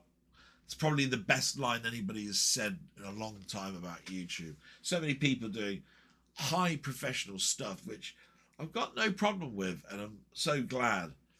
But we forget sometimes that we came on just because YouTube gave us a voice. And that my voice hasn't gone. But that's possible, a lot of reasons why things are what they are. You continue. Tony sent me, there we go, Tony again. Tony York, this is. Tony sent me the first season of The Sweeney and a variety of films. It was very kind of him and is a great supporter of my channel. He's part of the followers we have on our Wednesday Live. Yes, I'm well aware of it. I'm forever taking the mickey, aren't I, saying, yeah, okay then, so tell me, Ian, what you watched this week that Tony sent to you, Mr. Royal Mail. I'm always taking the piss. But there we go. I've seen some great films this week. I watched one today called The Savage Innocents from 1960 about the Eskimos and the meeting with white men threatened their culture and way of life. It was a film I loved. Great acting from Anthony Quinn and great locations. I discovered that Bob Dylan wrote a song about this film called The Mighty Quinn, and it became a massive hit for Manfred Mann. Yeah, come on without, come on within. You'll not see nothing like the Mighty Quinn. Yeah, I remember that one. Brilliant. So my question this week is, you have to choose between hot tropical climate or cold Arctic conditions. Which one do you think you would survive in? All the best to you and have a reet grand time. Reet grand time. I can't say it like a Leeds person could. Can't do it like James Mason either. But anyway, that's another story. Cold or hot climate survive? Well, obviously, I think I'm going to survive in a hot climate better because I think that the danger in a hot climate is always water. Where Arctic conditions is going to be where hardly anything lives, no plants, plenty of water, but you're going to have to try and get heat somehow, which you can't do with fossil fuels much because it's covered in ice and so forth.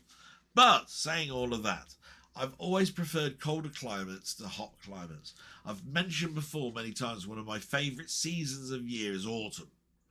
You've got that lovely, flowers are dead, leaves are on the ground in a glorious sort of like carpet of gold and bronze and just autumn leaves making a quilt of colours.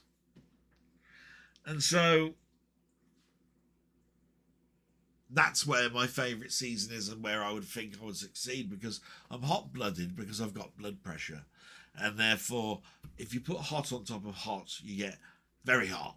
And that's how I'd be feeling 24/7. Where if you're hot, but it's cold out there, you're going to be probably in a better situation.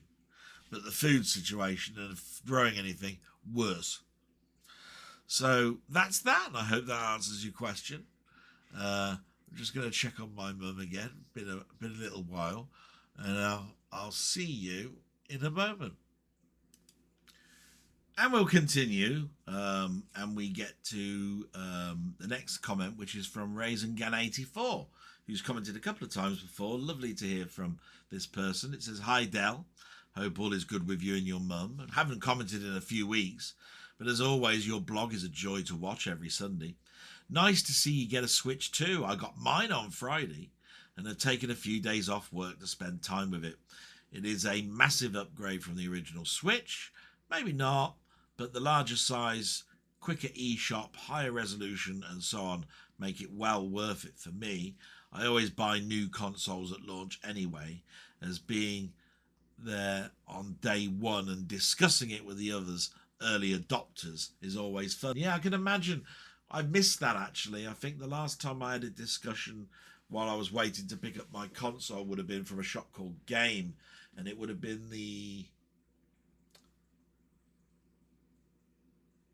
I think it was the PS4. I didn't get a Pro. Just trying to think now. Or could it have been the Xbox One? No, I got that from Argos as a pickup. So I didn't have to speak to anybody there. I was in line for a PS4. So yeah, that would have been the last time I had a console, because even the PS5, that was delivered, mail order because of COVID. And I haven't bought many handhelds since my 3DS. So the Switch would have been around the time of the PS4. It's 5-7 years, isn't it? That's my PS2's just there. I've been have been playing it. I've got a few games that I've loaded in. Fusion Frenzy is the one I mentioned that I bought from the shop and is my favourite to put on at the moment. I do play Mario Kart. But this week I put in 2 games. What games did I put in? I put in Luigi's Mansion and a Zelda game, but it was one of the isometric Zelda game. It was a Link Twilight Princess or something, which plays a lot like the early SNES games. And it was really quite nice to have in high definition. Now, I do have the 2 larger real-world Zelda games, but I haven't tried them on my Switch yet. But I have played Mario Odyssey, and I have played the Wonderland Mario game. And Ghosts and Goblins. Had to play Ghosts and Goblins. And that looks gorgeous on the screen, but it always did. That I don't think's had any new patch or anything applied. There was no software update on that one. So, but it's just, I mean, I've got to play Ghosts and Goblins. Ghosts and Goblins, as far as I'm concerned, is my game from my past that I loved. I love Arthurian Britain anyway. So that's great. Anyway, you carry on. Fast Fusion is indeed a great game. Definitely worth the low asking price. I bought Ridge Racer as well. I knew that was out, yeah. It's the arcade version and not the PS1 version, so less tracks and cars. But it's nice to have the arcade release looking and playing so well. F-Zero GX on the GameCube as part of the NSO subscription package is another great futuristic racer that I have had fun revisiting. All the better playing it with the wireless GameCube controller that can be bought via Nintendo. Yeah, I've heard that as well. As for a question, I know you have a vast TV knowledge, so I wondered if you have any nostalgia for the late night Friday and Saturday output on Channel 4 and Channel 5 from the mid-90s to the 2000s. Channel 4 was especially great with the likes of 4 Later, Bits, Vids, and so on. Sadly, late night TV nowadays is all repeats or the live casino type shows. But a teenager watching back then, it really felt like I was watching stuff that no one else was. Pre-widespread internet use, of course, helped that feeling. But I often wonder if the likes of Vids or Out There could be brought back today on YouTube and focus on some of the full classics world cinema that is being released on Blu-ray and 4K by the likes of Arrow and others. Oh, absolutely. Anyway, all the best and looking forward to the next video. Yeah, your question's a good one. In the 90s and 2000s, I was more an adult and I was going out try with my friends, and I suppose really it sounds awful, but it would see if I could land a girl, you know, to be my girlfriend and all of that sort of stuff. So it was those formative years of me coming back in after a nightclub at 2 o'clock with a burger in my hand, waiting for putting the telly on and watching channel stuff. And I think I used to watch things like The Word. I definitely remember watching The Word and Eurotrash. That was really good. All French weird stuff going on in that. There was a bloke, wasn't there, called James Whale. I remember that. He had a sort of a talk show, TV show type thing going on. What else? There was a game show with Davina McCall called God's Gift. Remember that? And then there was something set in a nightclub that I think Joanne Guest did. But the one I remember the most would have been with, what's his name? He was a part of Stock Aitken and Waterman. It was Waterman, wasn't it? So it was Hitman and Her, I think it was called. And it had some girl called Strachan. if I remember rightly. Yeah, those I remember a lot. They were disgusting, alcohol-driven nonsense. But when you were going to sleep and you turned it on, you used to go, "Oh, it's brilliant!" Like this young guy French kissing a granny. Oh, still remember and wince at thinking of looking at that. So yeah, some great memories there. I hope that gives you some food for thought. And thank you very much for the question. Raisin Gen 84, absolutely brilliant. Let me think. And I'm back, and sorry about that, but I was looking at the clock, and I know that my sister has to go shortly, and it's Father's Day today, so I wanted to see my sister before she goes. And we had a little chat about my dad, and both had got very emotional talking about my dad. And I'll talk about something that came up that made us laugh, and I'll talk about that at the end. But I need to get these comments out of the way, which is my favourite section, as I said. So I'm going to get that sort of like sorted now. So apologies.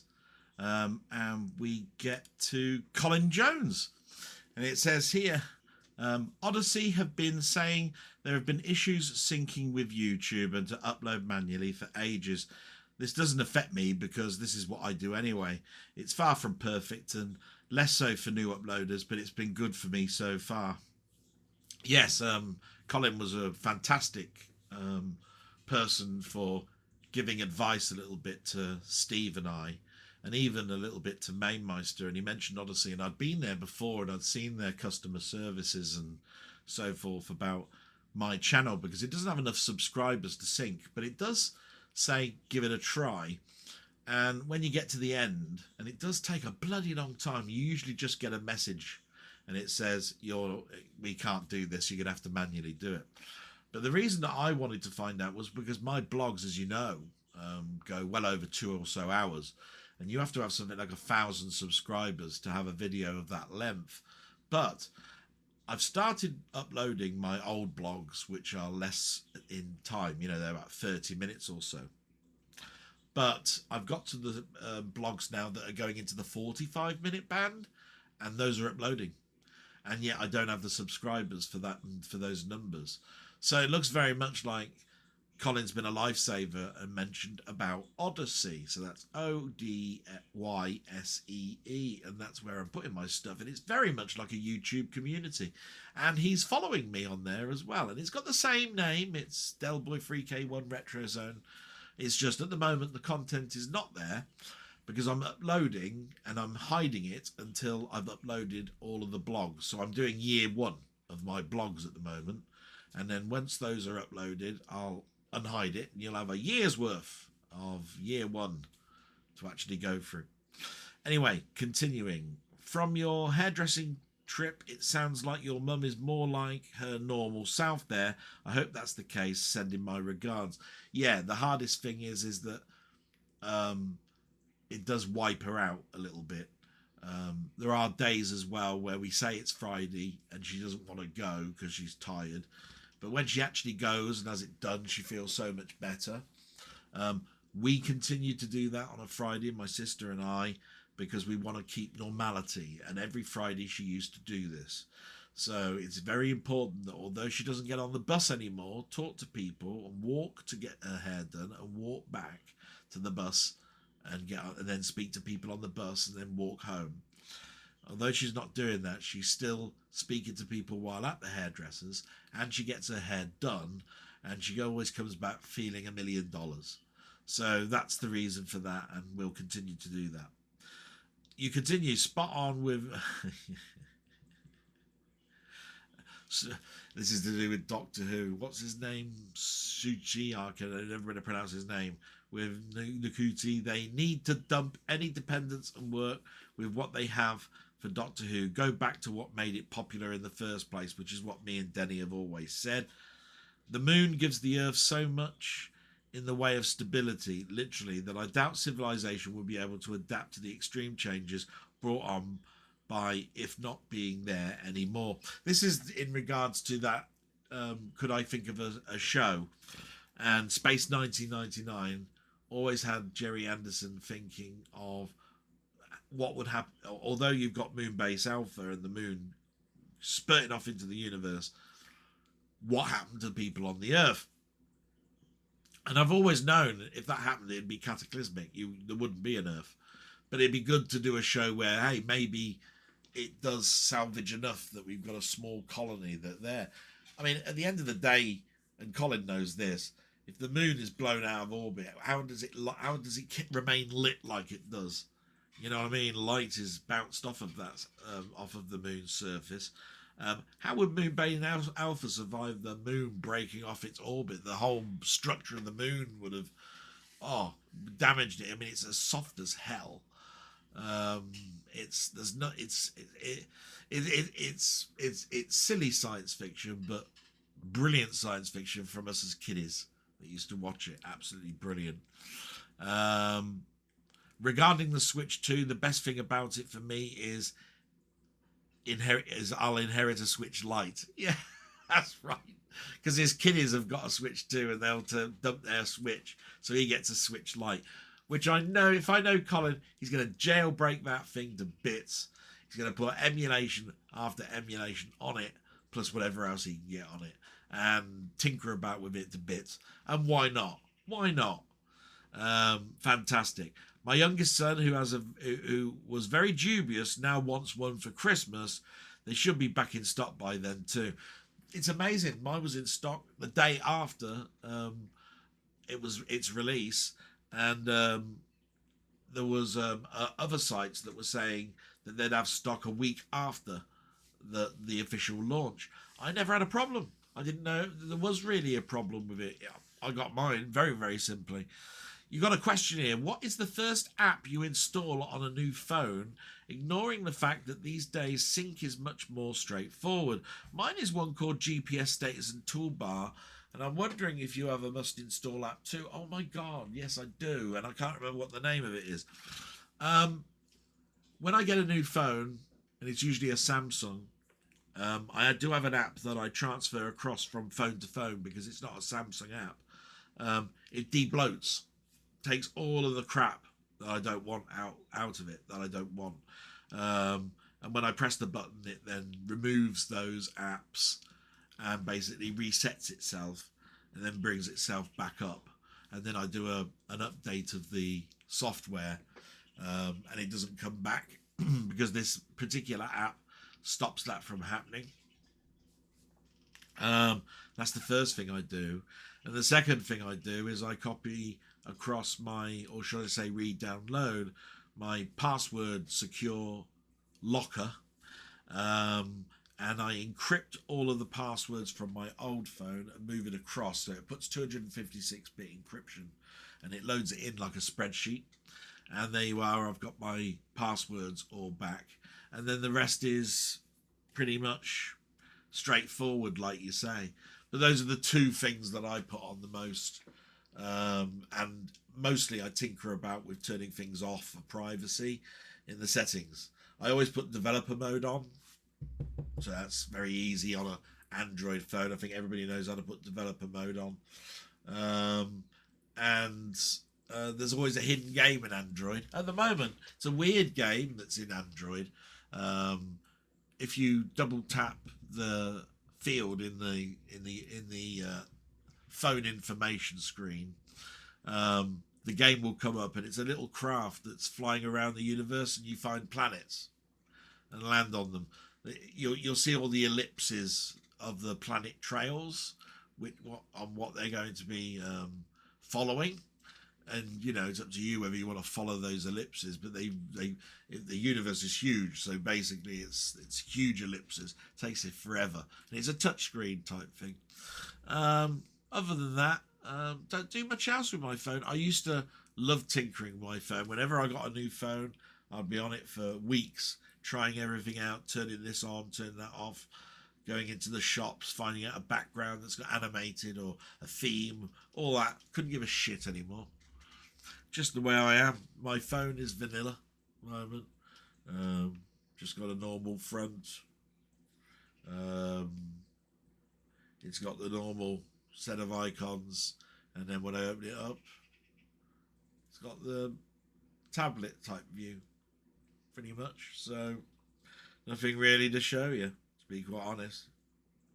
Yeah, very, very simple. They've changed it again. There's all the alerts, but you have to go diagonally now to get the items to turn the volume and everything off. It's diagonal. It used to be just down. They've done lots of changes in the new Android and the new TouchWiz. So yeah, there we are. I hope that's answered you, Colin. Thank you so much. I really look forward to your blogs. I have got to go and write something for your blog this month. I'll do that hopefully after I've got the thumbnail and this uploaded. Moving on, we've got my friend Muckman, and he's put, ouch, I bet that Switch 2 wallops your bank account. And I know what he was saying, but I had to answer him. I said, "Hi, buddy. As mentioned, it cost me 110 as I sold the older second Switch, which was jailbroken, and I had a £100 voucher from Christmas. So better really than the full price, which is why I mentioned be careful in this upgrade. Yes, please be careful. If you don't need a Switch 2, don't get one. It's not worth it at the moment. That's my opinion, of course. But if you've got an old Switch and you don't mind getting rid of it, and you've got vouchers or anything that gives you a discount, do it. Doesn't cost you a penny.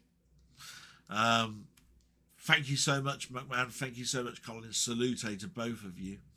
And we move down the rabbit hole.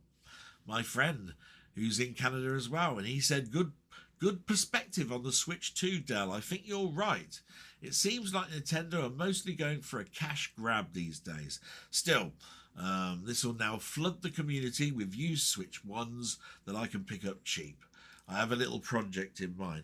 And it's a good idea because I'd love to have a large 3DS. And if I want to buy a large 3DS, if I get a Kex, it's like 200 quid. They know that there's not many of them, that people want that. It's the last sort of like model version of the 3DS. It's much like when the iPod got discontinued.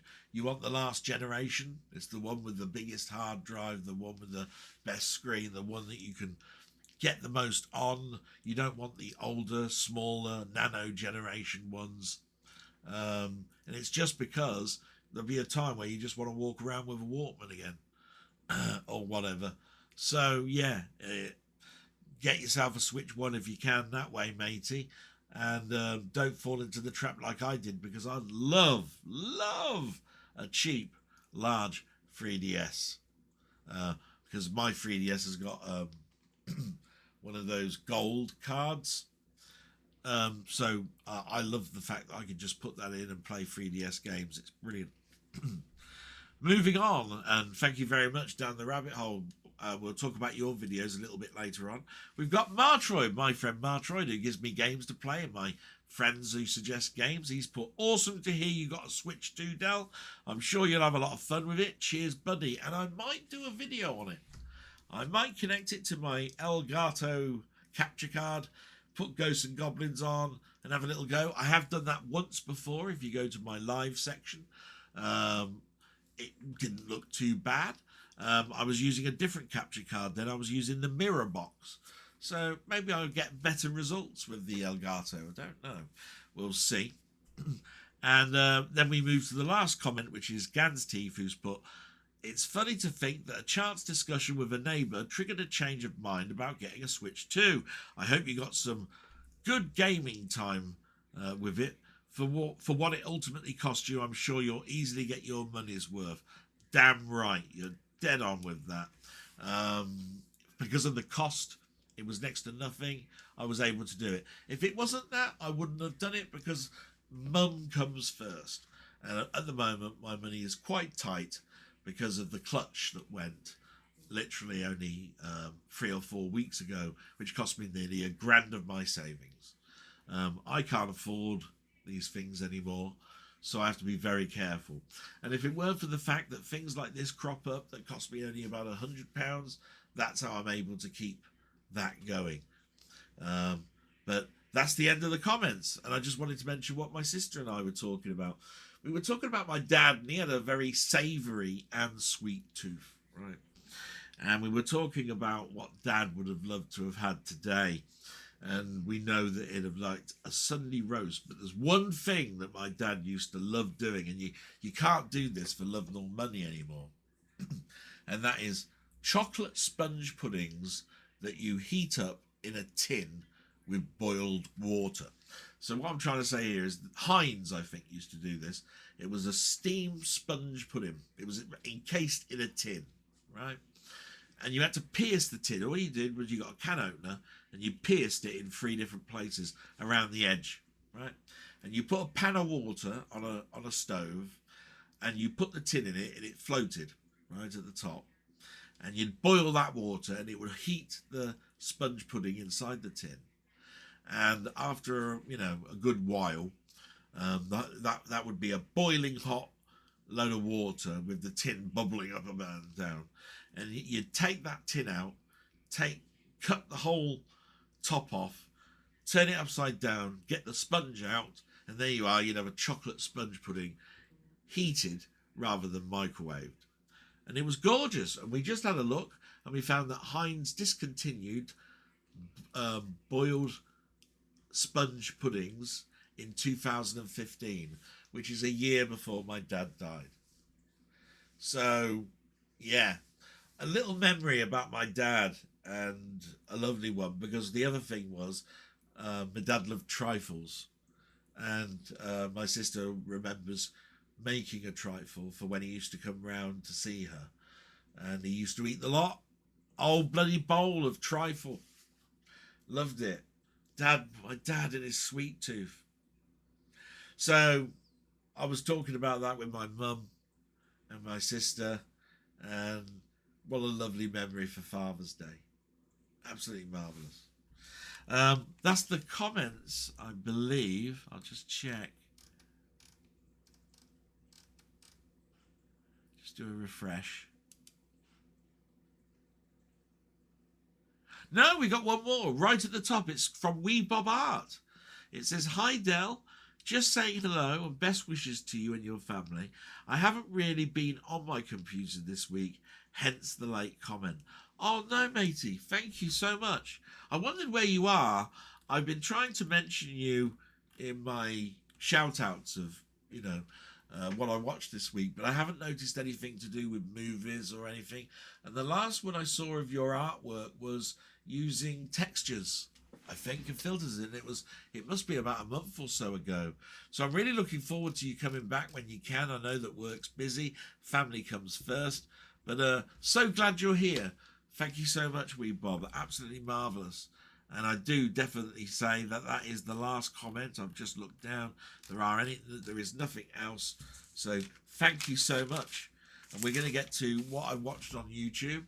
But I'm just going to splash my face. It's bloody hot today. Just need to get myself that and a little drink, I think. So back in a moment. And now, while I was gone, I'm glad that I actually do this. The magic of jump cuts allows me just to get caught up with things. And what we're going to do is watched on YouTube. And there's one here that I put a question mark because there was nothing there. But we'll get to that in a moment. So the very first thing I do here is what I watched on YouTube, which is a general one because I split it into 3. And in the general one, there are 4 channels that I watch every time, and that is This Week in Retro, Tech Moan, Gadget Show, and Chronologically Gaming. And at the moment, you'll know that there's some that are on hiatus. They're doing other bigger projects, and that means there's going to be a glut of stuff that's coming, but it's not quite ready yet. But let's go in order. So This Week in Retro, that was still going, and they did their 3 subjects like they normally do. This is the Retro Man Cave sort of This Week in Retro broadcast that's on a Saturday at 10 o'clock. And they did Happy 40th, My Old Friend. If you want to know what that cryptic title is, it's the 40th anniversary of the Atari ST. So that's going to make one person on the panel very happy, Dave, who is a very big Atari fan. Personally, I bought the Amiga, and to be quite honest, next month is the 40th anniversary of the Amiga, and oh my god, I can talk about that to death because it will be the model that I bought, which was the A1000. So that's going to be good. But anyway, the other two things were You Ride That Dolphin, and the other one is For Gog's Sake. And those were two interesting broadcasts as well, especially the Gogs, because Gogs is a website called Good Old Games. And I've been a big backer of Good Old Games for years and years. In fact, I've got 2,600 Good Old Games in my library, which are DRM free, digital right management free, and therefore I can own them. I can download the installer. I don't need any system to actually make it play with, although you can if you wish. And so therefore I've got a hard drive with all of those games backed up, because if the service ever went down, I've still got the installers. The front end is really quite good, because without having the need to do anything, it will actually update and patch all the things, the games that you want. So basically I don't have to re-download the whole installer. So yeah, Good Old Games, absolutely fantastic. If you're into your gaming, it's a fantastic site and an alternative to Steam, which I'm a big sort of like owner of as well, is Steam. Now the other one that I was glad about was Tecmo, because on Saturday at 10 o'clock normally there's a broadcast and there was nothing there. But while I was just having a break just now, I had a quick look, and within 18 minutes of what I'm talking about now, he's done a video, and it means I can't tell you what it is because I haven't watched it all the way through. But he is talking about a projector, a 4K projector, and a one that's very, very interesting, one that I know of. It's called the Nebula Cosmos 4K SE. And I'm aware of that projector because I was looking at that projector as something that I might use. So I'm going to be very interested to know what he thinks of it. The other one of the four is Gadget Show. And last week there was a few budget versus full price videos, but there was nothing this week. So they're still doing their big Gadget Show update, which means there's going to be a lot of stuff on there. And you'll notice that in the last 2 weeks I've been talking about Chronologically Gaming, who was actually in December 82 for the games that came out that month in December. But his PC broke. He's now got it rebuilt. He's putting all the software on. He's ready to go Tuesday. So you'll be able to, if you live in America, watch the live broadcast, or like I do, because I'm not in America, be able to watch it in the morning the following day. And that's from Tuesday. And I'm happy to report that because he posted that in his Discord, for which I'm a member of. So that's the four that I normally watch. Fantastic stuff. So then there's the stuff that I actually can watch, and so can you. One of them is the BBC Archive. I like going to the BBC Archive. They show all sorts of stuff, old shows, clips of stuff that's on Tomorrow's World, all sorts.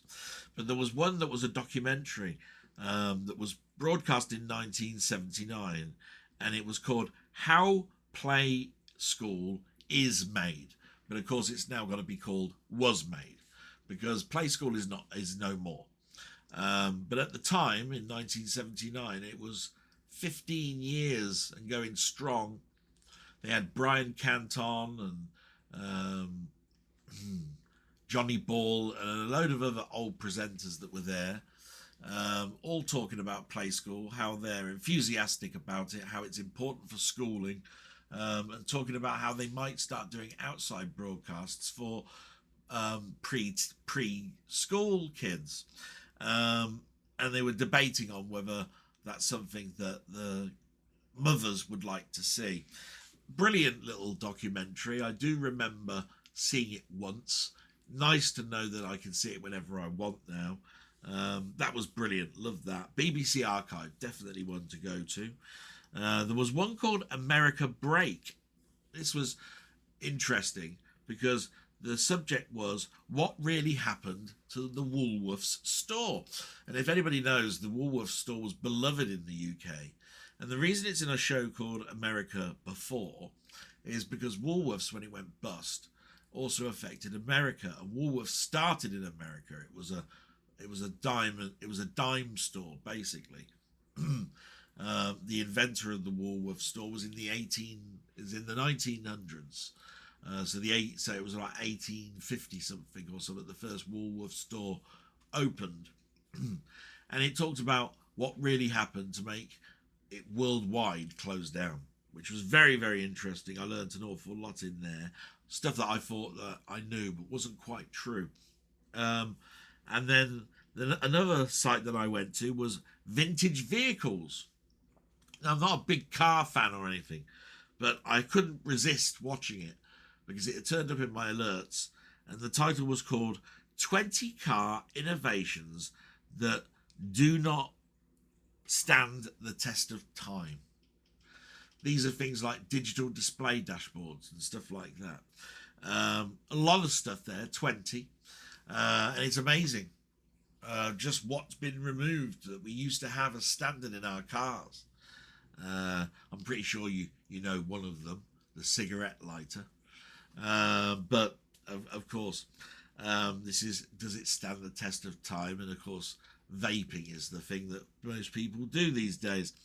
Then there was the channel Century 21 Films, which, if anybody knows, is the stuff that Gerry Anderson did, Captain Scarlet, Thunderbirds.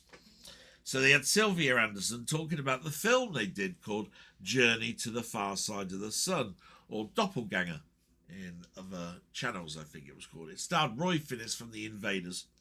So I was instantly enamoured about this particular documentary, and I watched it. It was fantastic. Loved it. If you want to know about Roy Finnis and the film that Gerry Anderson finally got to do, watch that particular documentary. It was brilliant. And then one that all of my friends have watched and first mentioned by my friend Maymeister was a channel called Slopes Games Room. Now, Slopes is a great provider of information about scams that people have been caught under for the gaming side of YouTube. But he nearly lost his channel this week. Sorry, I'm getting a bit dry. Yes, so he nearly lost his channel, and that's because he did something that was, on the shape of things, somewhat stupid, and it was his own mistake. He downloaded a whole communication channel that was in a totally separate system, but it was all in Spanish, and he can't speak Spanish. So he downloaded the lot, and he put it on his Google Drive, and sent it to somebody who could translate it for him. But the trouble was, inside that Spanish text and little symbols and images was hate stuff that trollers do. And of course, the AI system, the system that Google used to see whether people are uploading how to make bombs and things, picked up on this. And he got a message, an email, saying that his channel was going to be deleted. It's nice to know that on the 11th hour, just as his channel was about to go, somebody from Google did see his video, saw his complaint to say, sorry, I didn't know any of this, and it's not really my fault because so like I say, he managed to get somebody at Google to look at it, and his channel is back. So he did 2 videos, end of my channel, and then my channel is saved. So a very nice, good story to have for the end of Watched on YouTube. It was brilliant to watch. All of those, loved them. Now, the last thing I usually do, or should I say the second thing I usually do, is film, TV, and soundtracks YouTube. And this is mostly all my stuff that I watch for films, chat channels, all of that sort of stuff. And we start off with Ian Hill, The Ramblings, my friend who I do stuff on a Wednesday. And my God, he's not disappointed again this week. He's done my top 5 comedy films between 1962 and 67. So that's 5 films for each year. And he's got up to 1967, or should I say, I have, anyway. He did a Doctor Who review of Caves of Androzani, a favourite story of mine in the Peter Davison season. It is a regeneration story, so that's definitely worth a watch. And he also did an X-Files review of season 4 episode 7. Absolutely fantastic. I used to love the X-Files, so it's nice to recap some of those stories. And by season 4, definitely there was a lot going on with the cigarette man and a lot of other stuff. The smoking man, I think they called him.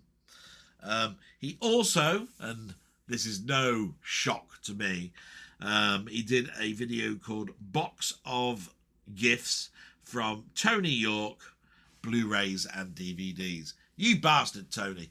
That's another bloody 6 months worth of films that he's going to be bloody talking about on a Wednesday. And I'm going to be going, what? Huh? And he also gave him the whole of season 1 of The Sweeney. Bastard. Where was my copy of The Sweeney, you little shit?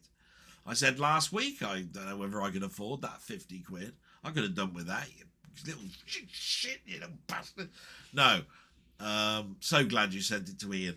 Ian will appreciate that. And he'll probably do some reviews of it as well. So it went to the right person. And then, of course, he did a live with me on Wednesday, which I've always thanked him for. I love to do. And I hope you guys get round at some point on a Wednesday to get round and see it. And if not, re-watch it afterwards. But it would have been lovely to have you there. That would be fantastic. So we move on. And we've got Mondo Chelovic Movies, who I've already told you he's like horror god. I'm not worthy type of guy. Been watching him for a year or so now. And he did a 4K Blu-ray and Hammer pickups dated the 12th of the 6th. And he did a channel update on the 10th of the 6th. And I just need to explain to you here, Mondo is not a very well person, but he's managing his problem. And he knows that this problem is affecting his output. And he wanted to apologise to everybody for it, for which I don't think he needs to apologise on anything. Everything he brings out is like studio quality. Absolutely fantastic. But he did want to mention it to his people that watch his channel, because he didn't want them to think that anything terrible was going on. And of course, the hammer thing that he was talking about is something that I won't get until tomorrow, because I got my email saying that it will be delivered tomorrow. So he's got that, and I'm getting mine tomorrow. So that's definitely worth watching. Then you got Playtendoguy, my friend Pete. I haven't been on his channel for a long time, but he obviously would like to have a chat with me. He's actually mentioned that in the texts. But he's done some various Switch 2 reviews.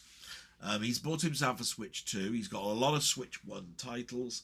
He knows that there's a lot of patches for these titles. He's putting them in, and he's giving his self-opinion on whether the updates are worth your time in the Switch 2. There's a lot of these channels around. I'm glad I chose to look at Pete at Playtendoguy first.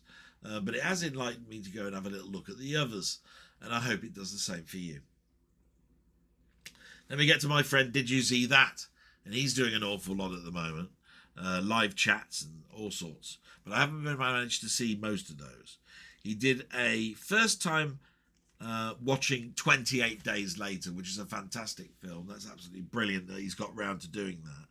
How to Train Your Dragon, the 2025 review, which is the live action version of the cartoon that we've appreciated every year. That was brilliant. And just trying to read the last one that I watched. Can't really read my writing, but it says something about your films in Japan, because he's been to Japan just recently. So I know he's done a number of those, but I think the reason what I put that there was a generalization, is the fact that he's done a number of his home videos of what it was like on his trip to Japan, all to do with technology and film and physical media and all of that. So that was absolutely brilliant. We got Jim Jam Movies, who I visited not long ago with Denny in Birmingham. He did a couple of reviews this week. He did looking for network titles. He did more Blu-ray finds, and can't read my writing, it's terrible.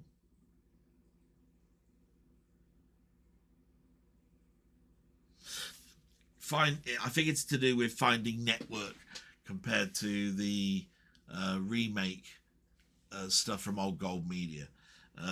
He's very much a network guy.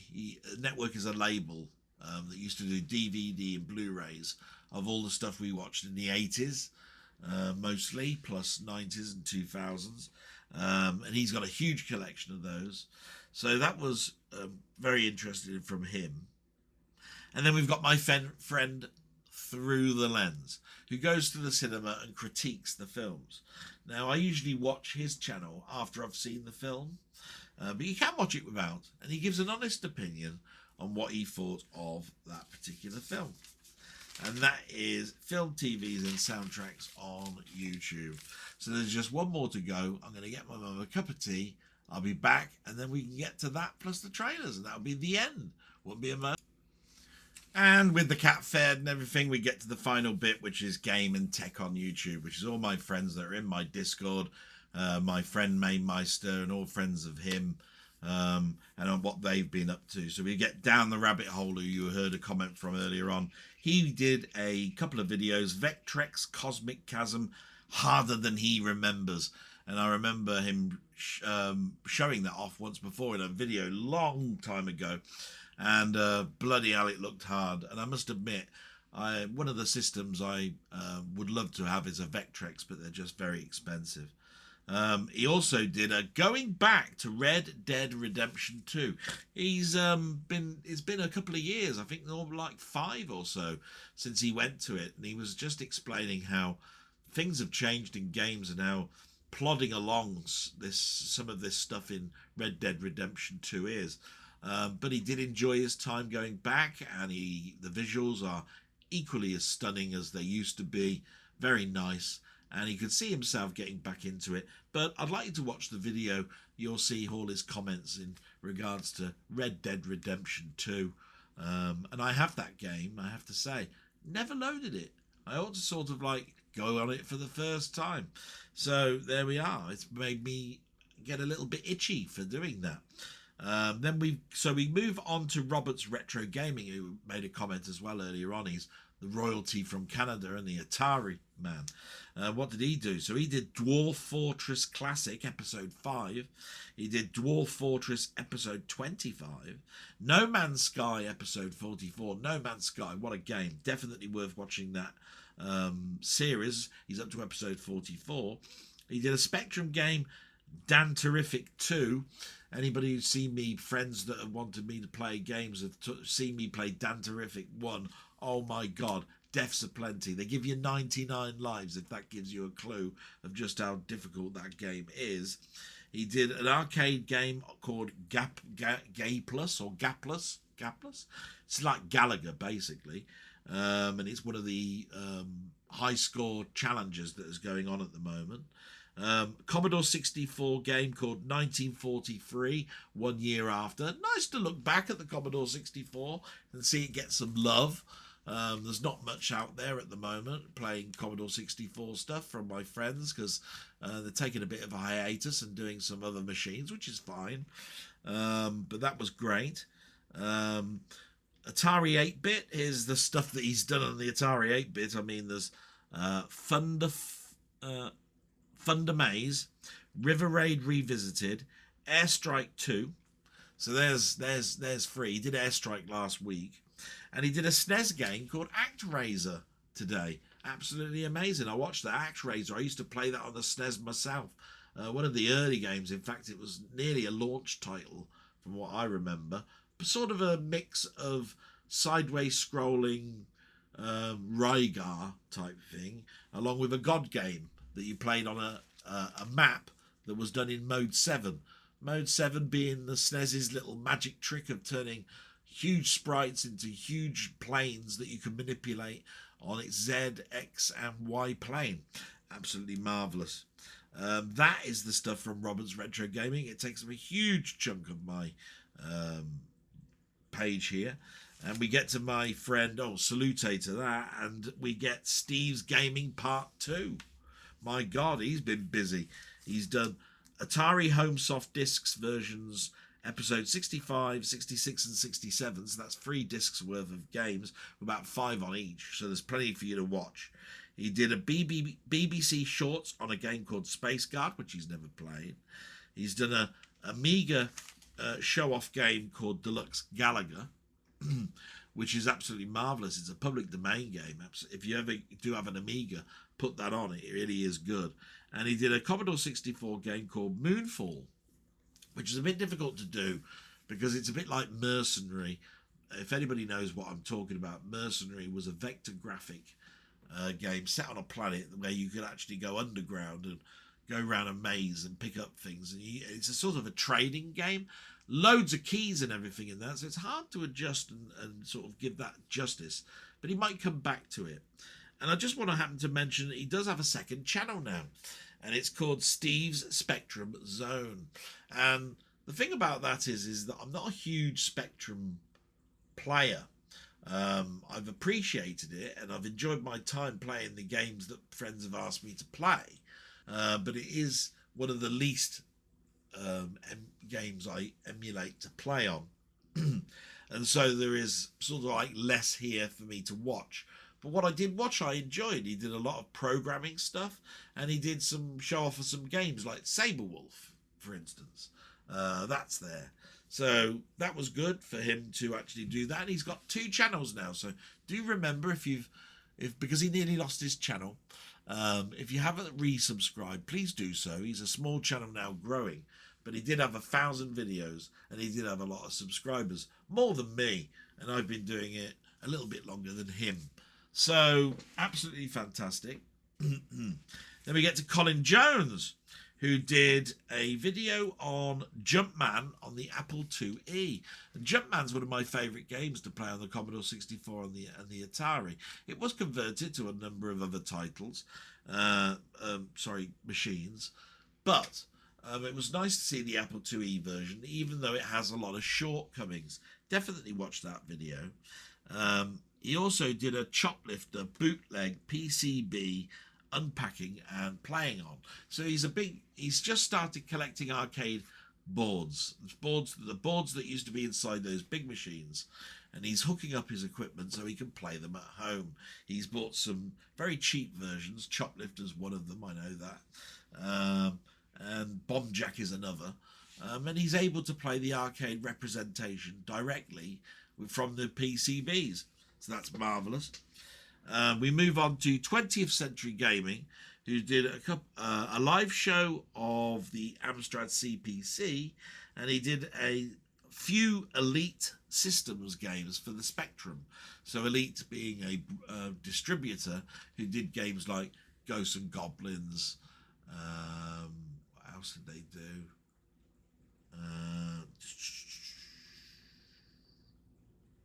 Elite. So yeah, Coronis Rift, or not Coronis Rift, Cockatony Wilf, and a few others you'll see in there. Absolutely fantastic. Seb's Place, who, as you know, used to do lots and lots of videos every day. He now cuts it down to 1 every couple of weeks because he's now got into the full-blown editing mode, and basically he makes his channel and his documentaries so much better because of that. So that's marvellous. Then we've got LFC Gamer and Vlogs, who did another blog this week because he had some things on his mind. Well done, matey. So glad that you did that. And finally we've got Mainmeister, my friend Mainmeister, who did a Sunday stream of, I think it was arcade stuff. He did a Nice and Nasty. That's one of his podcasts that he does in regards to a programmer or somebody quite high up, or just his friends, talking about games to take and games to get rid of on a sort of an island. Although it's more akin to COVID, I would say. What do you remember as 3 great games, and what games would you like to have never been made ever at all? always interested to get a perspective on that. And that's the end of all the texts. So that's that done. And we can now just show you what quickly has come through in regards to physical media. So I'll change to overhead cam. There we go. And some of these are expensive and some of these are pretty cheap. We've got this one called Warrior Queen. It's a TV series for kids from the 70s. It cost me £1.99 from World of Books. Very, very cheap. I've watched it now. You can see I've opened it, watched it. And basically, I really did enjoy my time with it. This one I've been waiting for a while on. It's a steelbook of Kingdom of the Heaven. Lovely looking steelbook. It's debossed, and you can see that there's embossing going on, silver being added to give that effect of on the head, and the back is just basically the J card, so I can't really show that off. But knowing this with a cover like this, it's going to be a wraparound, so that's brilliant. And the last one is Dexter, a TV series that I used to watch 10 or 15 years now. They did bring it back last year, I believe, and I watched it.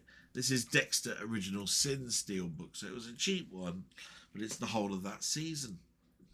And that's that. So now that you know what I've bought, which isn't an awful lot, because I think that a lot of the physical media I'm going to be getting next week, I know at least one title is one of the Hammer titles that's a deluxe set, so I'm really looking forward to that arriving tomorrow. We'll see some trailers of some of the films that you've either saw there that was part of what I bought or what I watched on TV this week. So we'll drop down to media playback. There we go. And I'll turn off my own mic, and you can watch some trailers of some of the things I've watched. And then we'll talk afterwards to wind the blog up. Won't be a moment.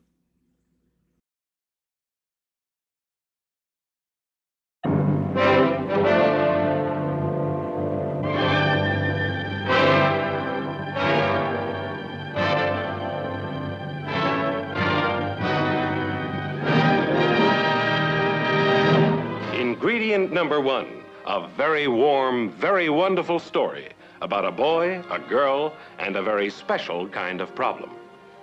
Did you hear what I said, Miss Kubelik? I absolutely adore you.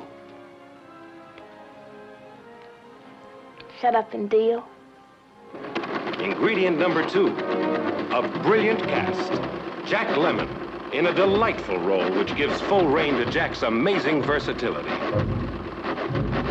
Shirley MacLaine, whose glowing warmth lights up the screen like a Christmas tree. Fred MacMurray. This is a Fred MacMurray you've never seen before. You know, you see a girl a couple of times a week just for laughs, and right away they think you're going to divorce your wife. I ask you, is that fair? No, sir, it's very unfair, especially to your wife. Yeah. Ingredient number three, Billy Wilder. There's nothing quite like that Billy Wilder, some like it hot kind of laughter.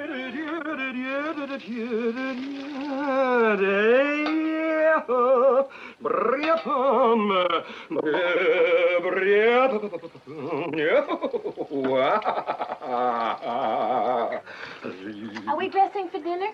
You know, just come as you are. Say, you're pretty good with that racket. You should see my backhand. Where'd you see me serve the meatballs?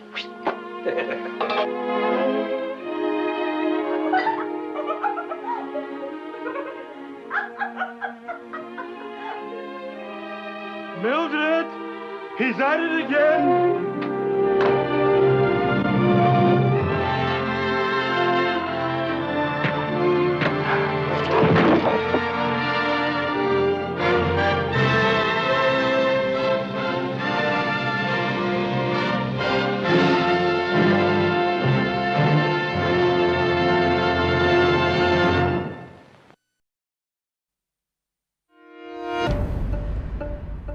Be without fear in the face of your enemies. Safeguard the helpless, even if it leads to your death. That is your oath. Rise a knight!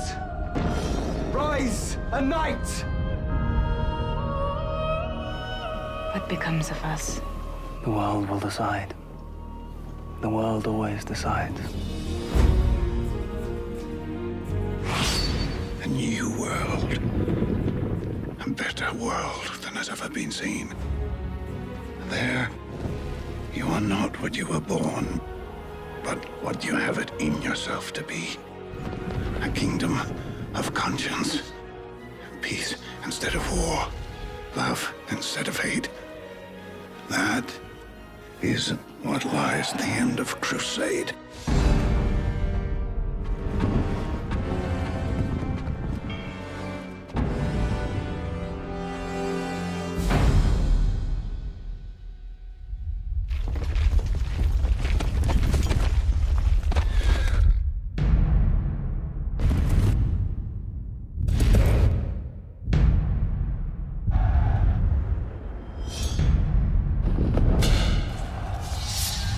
You do every day, you will be a good man. What God desires is here and here. Give me a war. That is what I do. Defend Jerusalem. That is your oath. The king has no need of a perfect knight. I offer you the world. You are a princess, and I am no lord. You have my love and my answer.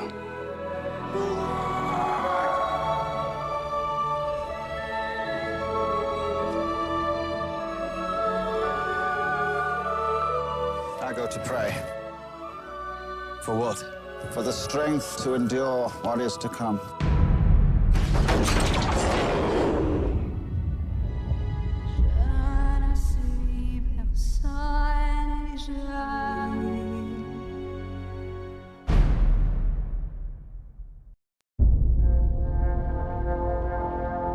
Who are you? You can call me Andy. I lead a group of soldiers. Fighters, like you. With an extremely rare skill set. What do you mean? Mother? Let's just say we're very hard to kill.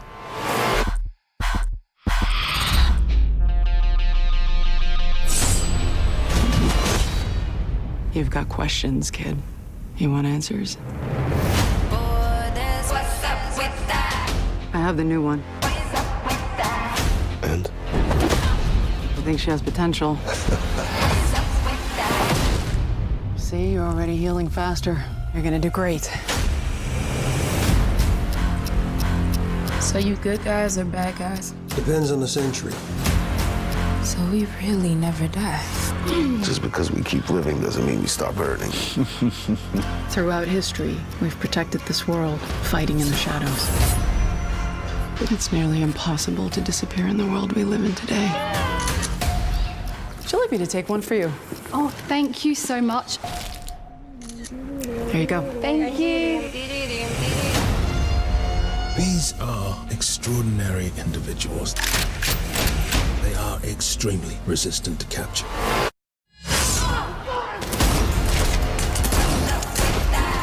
They're going to lock us up and weaponize us. But they've never faced an army like ours. An army of 5. Shit, let's start a band. If we can unlock their genetic code, the entire world will be begging us for the key. You shouldn't have done that. We don't have all the answers.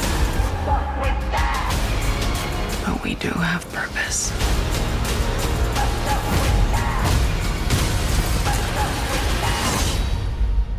I strongly recommend that we leave right now.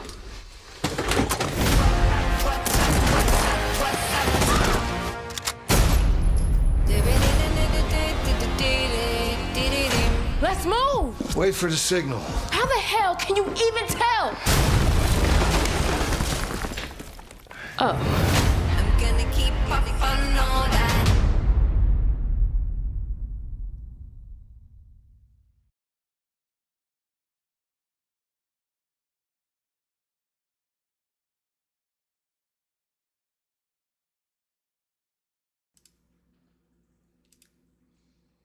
There we go. Sorry, I had to sort of like turn the mic on and everything, so there's a few little things I have to do. But The Apartment, what a film. Love Billy Wilder films. Ever since I saw Some Like It Hot, I have to watch it in The Apartment. But it was on telly this week, and I just had to watch it, and it brought all those happy memories back. What a film. The Old Guard, I was flipping through Netflix, and it's an oldish film. It's been out since, 2020? So it's about 5 years old. But brilliant show again. Absolutely fantastic. And Kingdom of Heaven, what can you say about the trailer with Ridley Scott? I would say, though, that video had a lot of flip changes, of scene without flowing very well. I don't think it particularly flowed well, but it's a Ridley Scott film. I remember watching it and loving it at the time. I'm hoping I'm going to love it in 4K from my steelbook. And that's the end of the blog. I hope you've enjoyed it. I've absolutely found it a ball. It's been wonderful. With that, I'm going to say salute. And I hope you're going to be around for next week. I hope you liked this video. And speak to you real soon. Salute. Bye-bye.